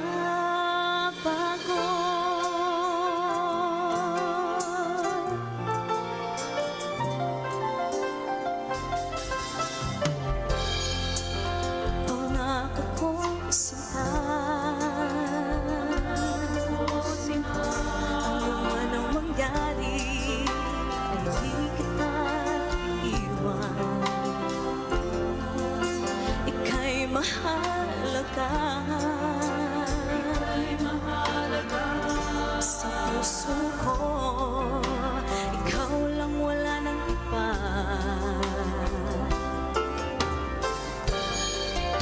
Andito lang ako para sa'yo. Sana ay malaman mo, hanggat ako'y nabubuhay, ika'y mamahalin.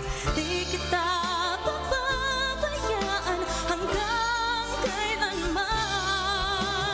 Puso kong nagmamahal ay laan lamang sa'yo.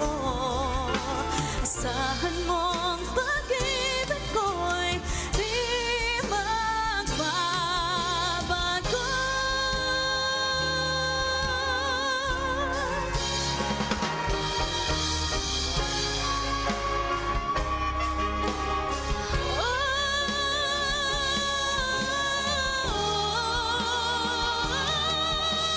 Hanggat ako'y nabubuhay, ika'y mamahalin. Di kita papabayaan hanggang kailanman. Puso kong nagmamahal ay laan lamang sa'yo. Asahan mong pag-ibig ko'y di magbabago.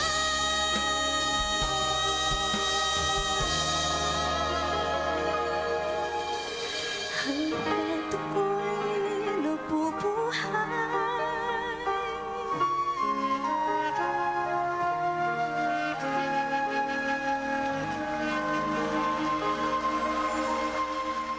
Hanggat Ako'y Nabubuhay by Valen Grace, Lagunilla. Good afternoon again sa inyo tanan. Last Saturday, sa interview naton si Nene sang Lambunaw, nag-mention siya, may isa pa siya kuno ka letter nga wala yan nabatian. So pinangita ta, nakita ta gid man. Nene sa Lambunaw, ari na ang imong hinahanap-hanap. Ari nga sulat, mga kabombo nagasiling. Dear Tita Regine.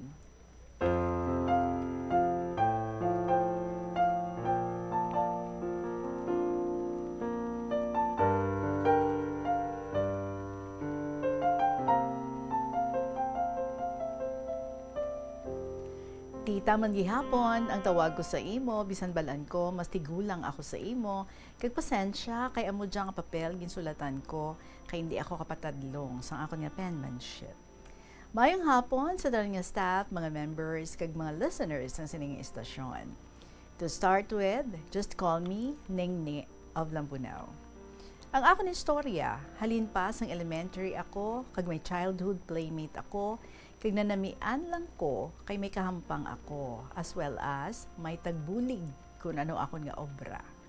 Kuno ay klase, may uma kami, medyo malayo sa amon balay, tikon kaysa may tawo kami nga nagaobra, upod sa akon nga mga magulang. Kung weekend, nagadulong kami nga duha pagkaon, kay ini siya lalaki, nga scholar sang akon magulang, kag tagdala sang iban nga dala sang akon magulang, nga nagatudlo sa medyo binukid nga lugar sa Lambunaw. Hasta nga nakatapos siya sa high school, diri siya sa balay, kag talagsa lang kami gakitaay, kay dira ako nag-high school sa La Paz. Kag dira man ako nag-college sa may Timawa. So first graduate kami sa medical secretary or secretarial. Way ako kamaan, nga may ginatago siya gali, nga likom, nga may ginabatsyag, nga pagpalangga sa akon. Kag ako man sa iya, pero alang-alang nga ako mga luyag sa iya. May naobrahan man ako nga hospital, pero tungod sa mga hisa, hindi gid mahimo nga madula, kag relative pa na ang naghisa sa akon. So, nag-obra ako, Tita Regine, sa iban nga banwa nga city na, tulad, kag didto, nagitaay kami sa isa ka doctor, kag ipa-prepare niya sa akon ang mga papers ko, pero intact na nga daan akon mga papers. So, ginpapahulat-hulat siya lang ako, kay ma-hire sila kuno sang contractual. Sunod nga si Mana. Galing, kay nagkitaay kami, sang akon nga ninginbana, kag subong, sa heaven na siya, sang 2018 pa. Ginbilinan niya ako sang 8 ka mga healthy, kag mga professional nga mga anak, 4 ka babae, kag 4 ka lalaki. Maayo kay nagtutom sila sa ilang pag-eskwela, so tanan sila professionals, kag may mga obra, kag may mga pangabuhi na. Wala man nila ako pagpabaye, kaluluoy lang gani sila finance sang ako niya mga bulong. Tita, gapati ka man bala, sang ginatawag nga inang first love will never die? Kaysa tulad, nakasukmaanay kami. Nga hindi kami ang nagdayunay. Kay dugay nga wala kami communication. So, ginbaton ko ang akon nga nanginbana, kag anay dali na lang ang amon kasal. Nag-agto siya sa ginaobrahan ko. Kay bawion na kuntani ako. Di ako. Faithful man sa ako nangin husband. Kaya, tungod sa iya, nahuya ko no ako sa akon mga parents, kag mga utod sadto, kay wala siya stable job. So subong, ambot, kundi nakakuha sa akon yung cellphone number. Sa primero, wala ko ginasabat ang mga calls kag mga texts na. Kaya tinugot ako. Pero subong, parehas lang ang sukmatanay namon.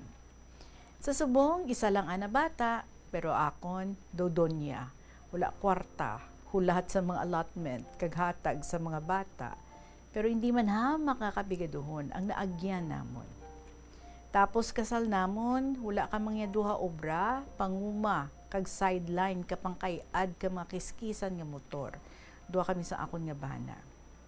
Ang maayo sa kabataan, kay pagkatapos ng subang, buligan ng manghod, hasta sa agot. May 3 ka seaman, 1 ka teacher, 3 ka nurses, kag 1 kami ka electrical engineer. Prayers are my help to handle this situation. By the way, my husband died because of stroke and cancer of the blood. Ako kag ang amon mga anak, we miss him and we love him even though he is in heaven now. Respectfully yours, Ningni of Lambunaw.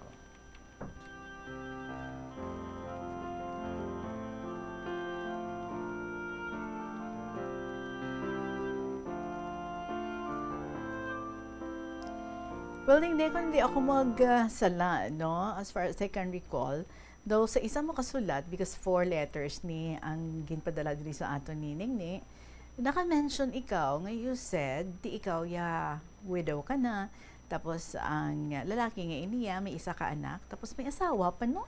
Hindi ako magsulat, may asawa pa siya, But anyway, siguro basi ilang gusto niya lang mga musta sa imo or basi gusto niya lang butangan na finally sang closure ang tanan. Kita mo you said nga nagasok matanay ka mga duha kun nga nga waay ka mo nga duha ang nagdayunay.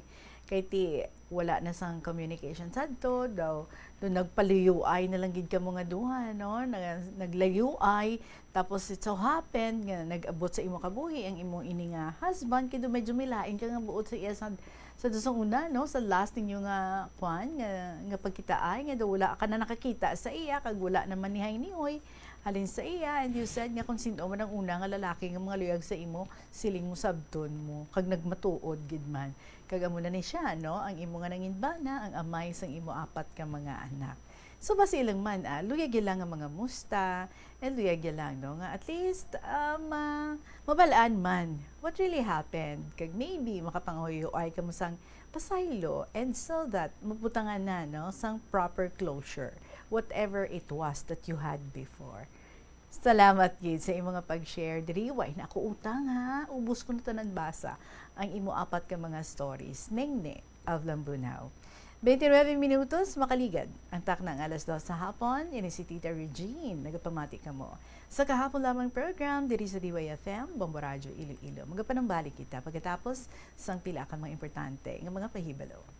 The Farmers Bazaar, your traditional public market with the touch of Plazuela Dos, ang isa ka lugar nga gintukod sa tion kag sa kasagsagan sa COVID-19 pandemic nga may tinutuyo nga maghatag sa imo sang safe marketing experience. Subong nga ang COVID-19 hindi na gid man dako nga pamahog kag nagapakadto na kita sa next normal. Rest assured nga ang Farmers Bazaar will further evolve agud nga magpadayon sa paghatag sa inyo sing satisfying marketing experience. The Farmers Bazaar. Sa lower level, tara na pahamtang ang fish, poultry, kag meat section para naman sa inyo mga kinahanglanon nga prutas, utang kag iban pa, magbisita sa upper level, pinaagi sa paggamit sa hagdanan o kon sa pagkadto direkta sa parking lot. The Farmers Bazaar, your traditional public market with the touch of Plazuela Dos. Nagasala ka bala sa imo nga tulunan kag daw hindi ka makahibalo kung ano ang imo nga unahon kung magtuon ikaw siguraduhang anay nga nakakaon ikaw sang maayo agud nga maka-function ang imo nga utok kung gusto mo ang snack siguraduhan man nga napreparar na ini antes pa man ang imo study time bangod basi mawili ikaw sa pagkuti sang imo nga pagkaon kag ma-distract ikaw sa imo nga tulunan siguraduhan man nga tapos na ang imo nga olobrahon sa sulod sang balay para nga makalikaw sa interruption kag para sigurado naman nga maka-relax ikaw. It is now 31 minutes after 2 o'clock. Diri naman kita sa sulat ni Deo Sangputotan. My dearest, Inday Regine.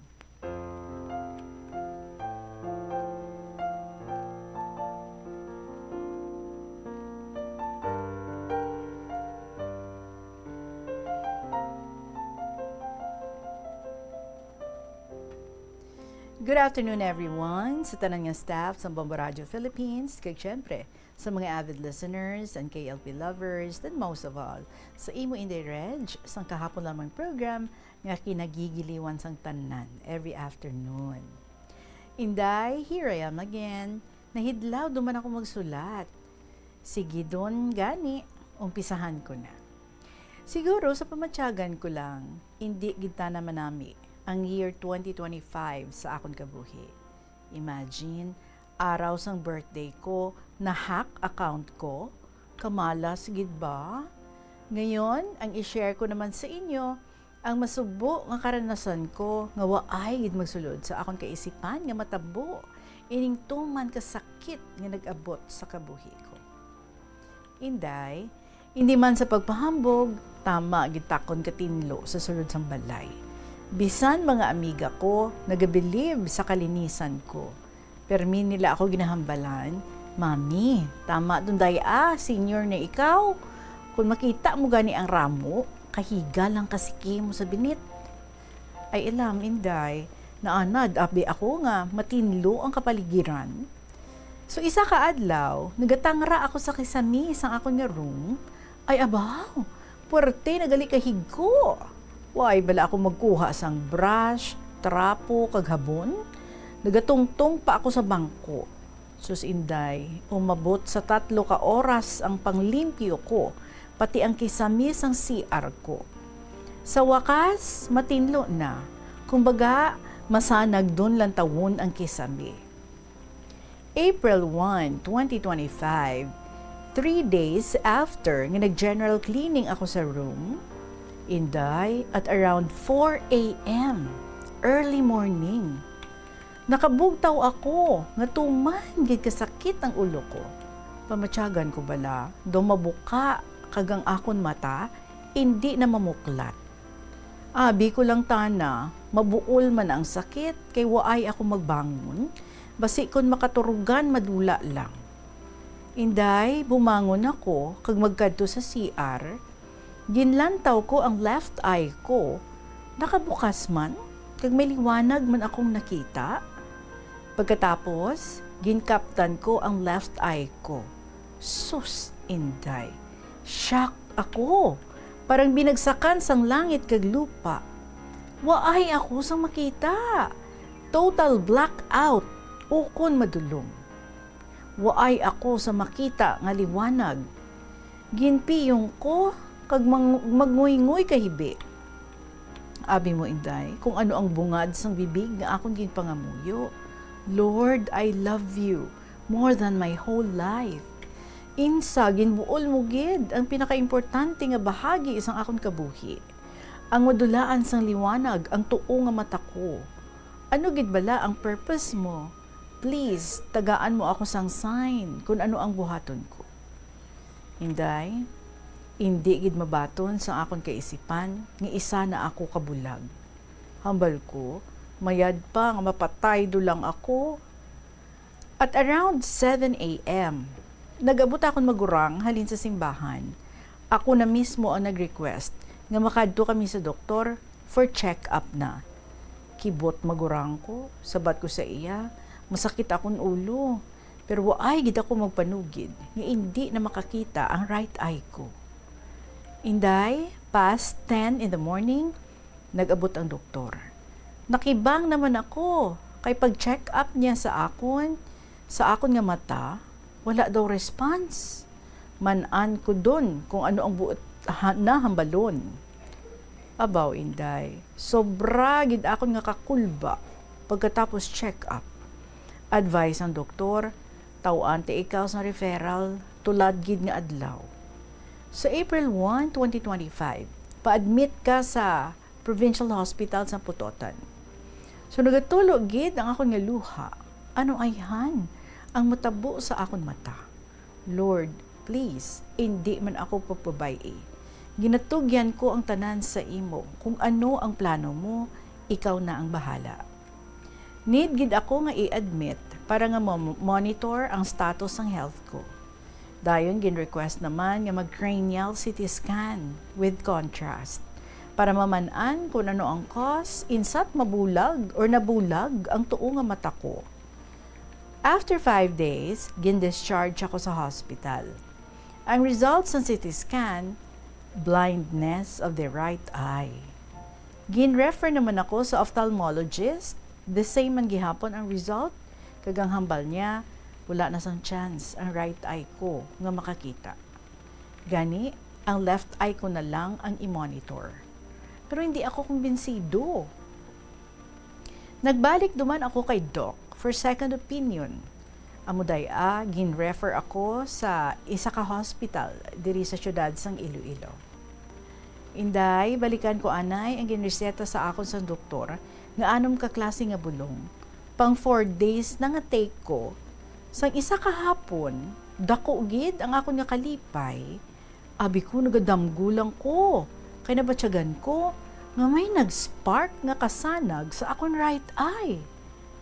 Madasig ako nga nagbangon kag mag-pray, My Lord and my God, Holy Spirit, nabatyagan ko gid, ari ka sa akong puso kag isipan. Amo na ini ang ginpangayo ko nga sign. Madamo gid nga salamat, waay mo gid ako ginpabayan. May misyon pa ako sa kabuhi. Inday, pagpa-check up ko sa isa ka doktor for second opinion, gin-request na dayon nga mag-laboratory ang duha ka mata ko ipa-laboratory kay need ang immediate result. The following day, nag-call ang secretary about sa result. Gin-refer naman ako sa isa naman ka doktor for new eyeglasses. Inday, June 2, 2025, nagbalik ako kay Doc Caseñas for check-up. I'm so thankful kay successful nga bumalik ang kasanag sang right eye ko. Wow, praise God. May nagatubo nga katarak pero gamay pa lang. Gani ginresetahan ako sang pang-drop sa mata kag vitamins. After 6 months, follow-up check-up duman. Inday, June 5, 2025, sa wakas, after 2 months nga pahuway, bumalik na gid man ako sa amon service ministry. Sana tuloy-tuloy doon, kag waay na sang sablag sa akon nga health. Prayers granted, God is good all the time. Please, correction is under your care. Be thankful for every new challenge. Each will give you more strength, wisdom, and character. Holy Spirit, come into my mind so I can meditate and understand your words. Guide me and inspire me as I come before you in prayer today. Thank you so much for reading my letter in the Regine. Keep safe, good health, protected, and blessed. Love and prayer. Deo, Sang, Putotan. And P.S. a million thanks for all the prayers. Thank you, Lord, for your grace, faithfulness, mercy, love, and protection. Again, Deo, Sang Putotan.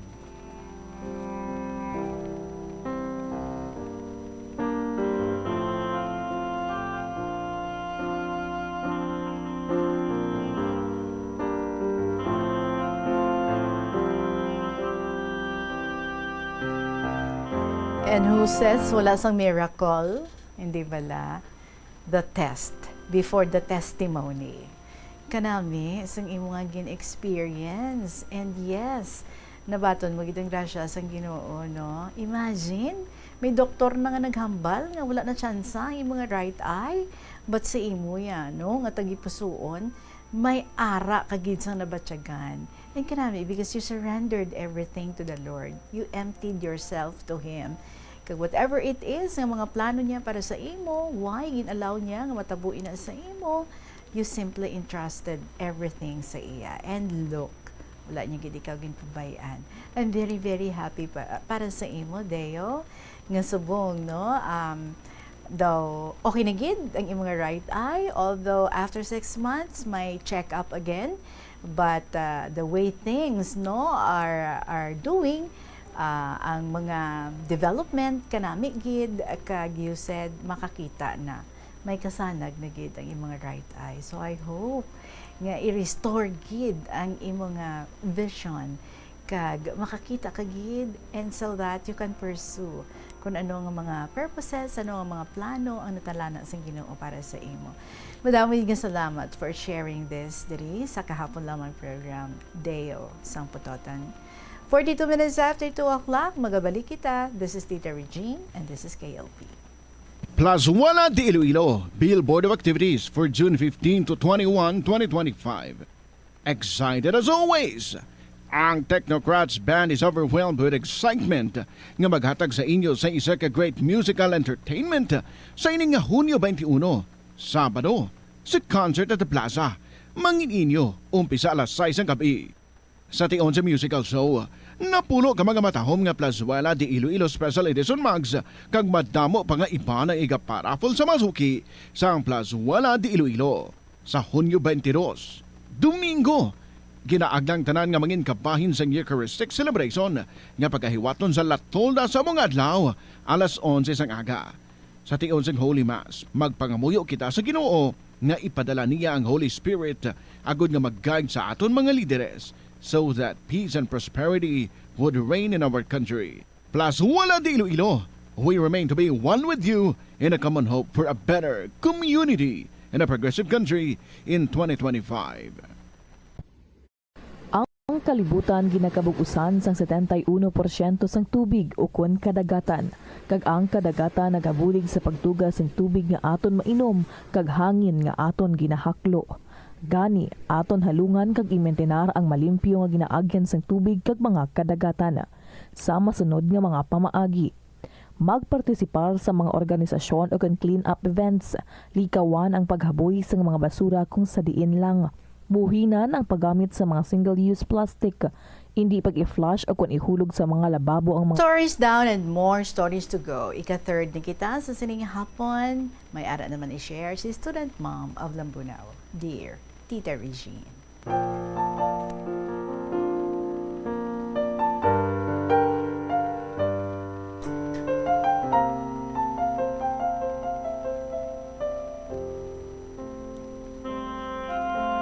Aga pa ako nakabugtaw, naggo ako sa akong bedroom, kag nagkadto sa brabalkon, kundiin ko ginplastar ang akong mga tanom para mapasilong sa init. May puno sang mangka sa higad sini, mga mataas nga ornamentals, kag puno sang balinghoy, kag rambutan ang palibot. Ang duta nalatagan sang mga kamantike nga nagabulak na, kag iban pang nagapamulak nga tanom. Nagakanta ang mga pispis sa mga sangasang puno. Nagpungko ako sa plastic chair. I watched the clouds and listened. The key is not being in nature, but noticing it. Could there be a spiritual reason for nature's benefits? Ginahimo ba ninyo ini? Magpungko sa inyo garden, kag mamati sa mga lain-lain nga mga bagay nga mabatian ninyo. Paul said, the creation reveals God's power in nature. God told Job to look at the sea, sky, and stars for evidence of His presence.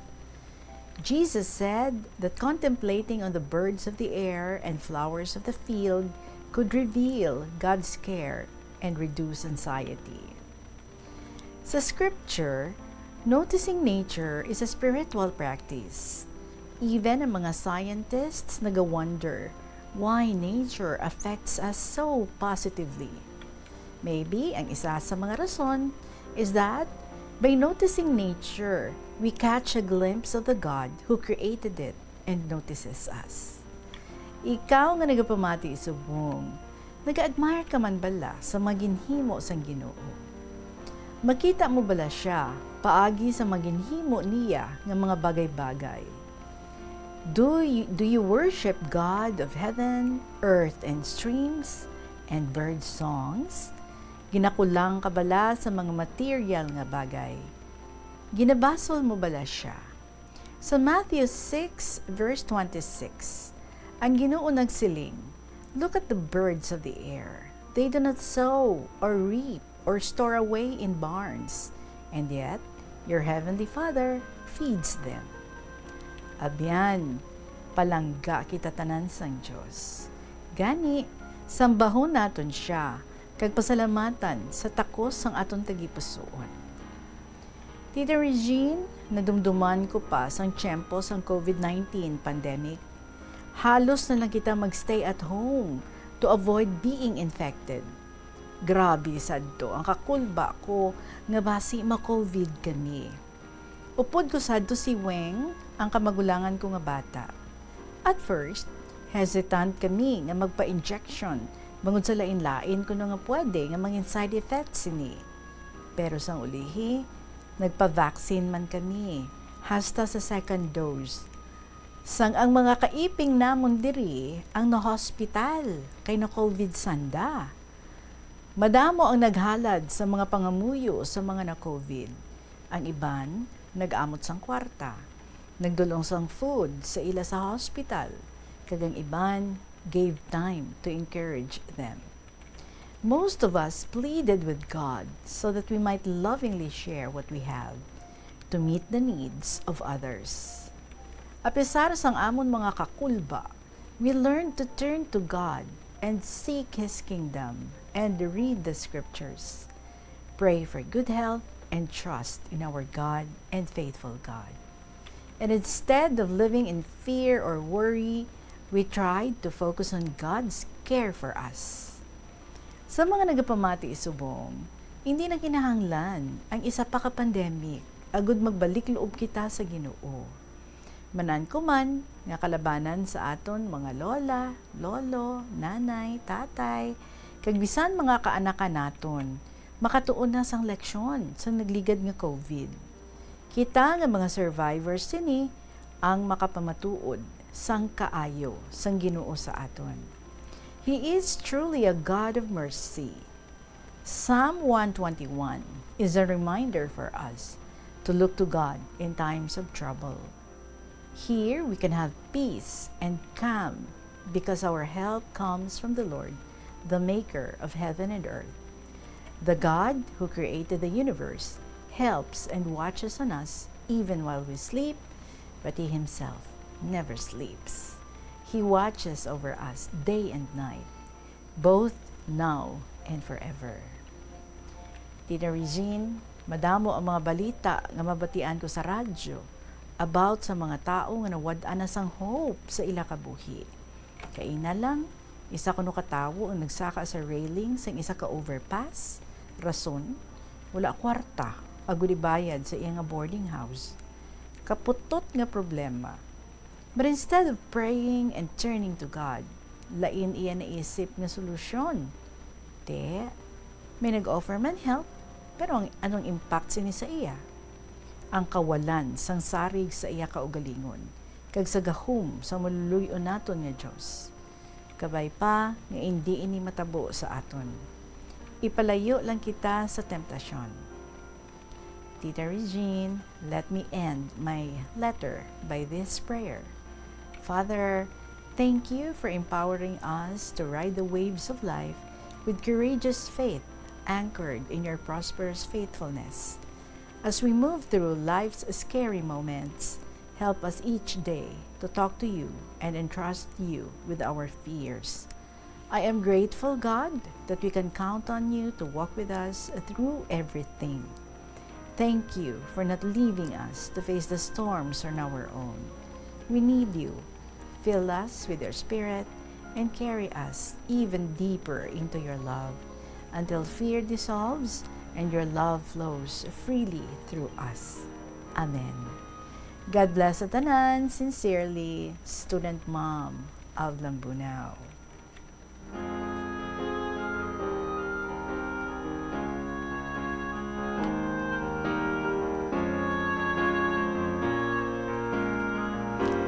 And may PS pa. Tita Liog, basa akong binalaybay. Thanks. Saan na may binalaybay. Sa mapiot nga kahimtangan sa aton ekonomiya, labi nga nagaantos, mga senior citizens ta.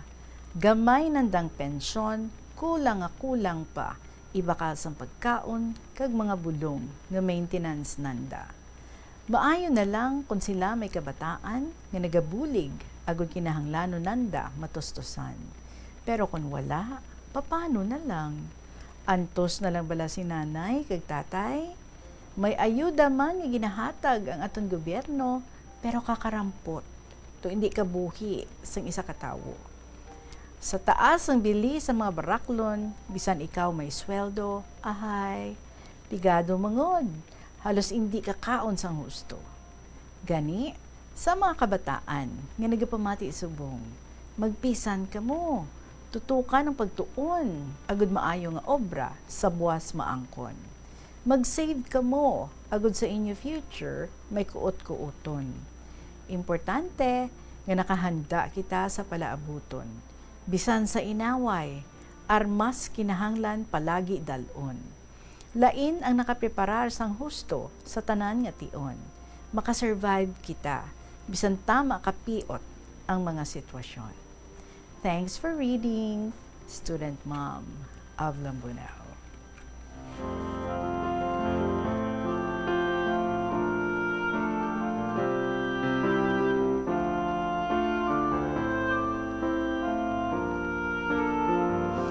Gusto gid naman, no? Grabe ang mga fears sa dito sa una during pandemic time. Kay ti kadamo, kung kadamo ang mga nagapa-vaccine, may ara man, no? Hindi luyag magpa-vaccine kay ti feeling nila, no? May question sa effectivity, sa authenticity, kay ti in a very short span of time i-apply, no? Or ihatag sa mga tao para nga ti makontrol ang epekto sa COVID-19. So may ara nga mga nakasurvive sa pandemic even without having the vaccine.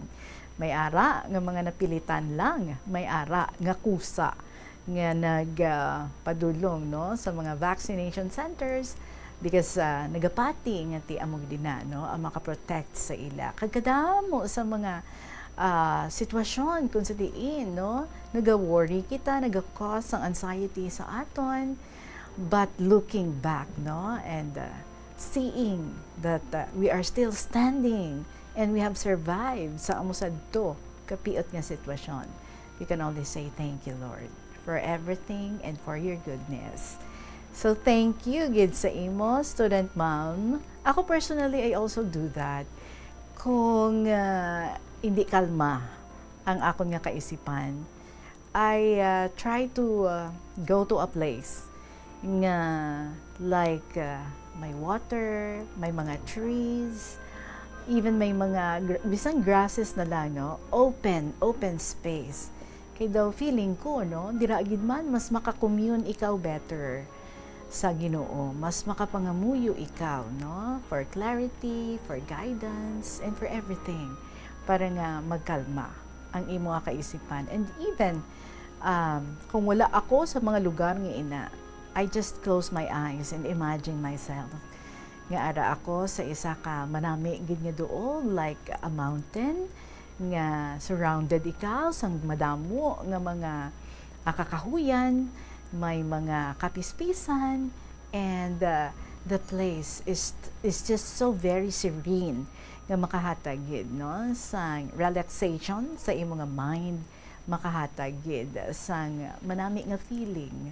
So kung wala kita sa lugar nga mo sina, we can always close our eyes and imagine that there is a place, no, we are in that place, so that ang aton nga ginapangita nga peace, ang aton ginapangita nga calmness, aton gid nga ma-achieve.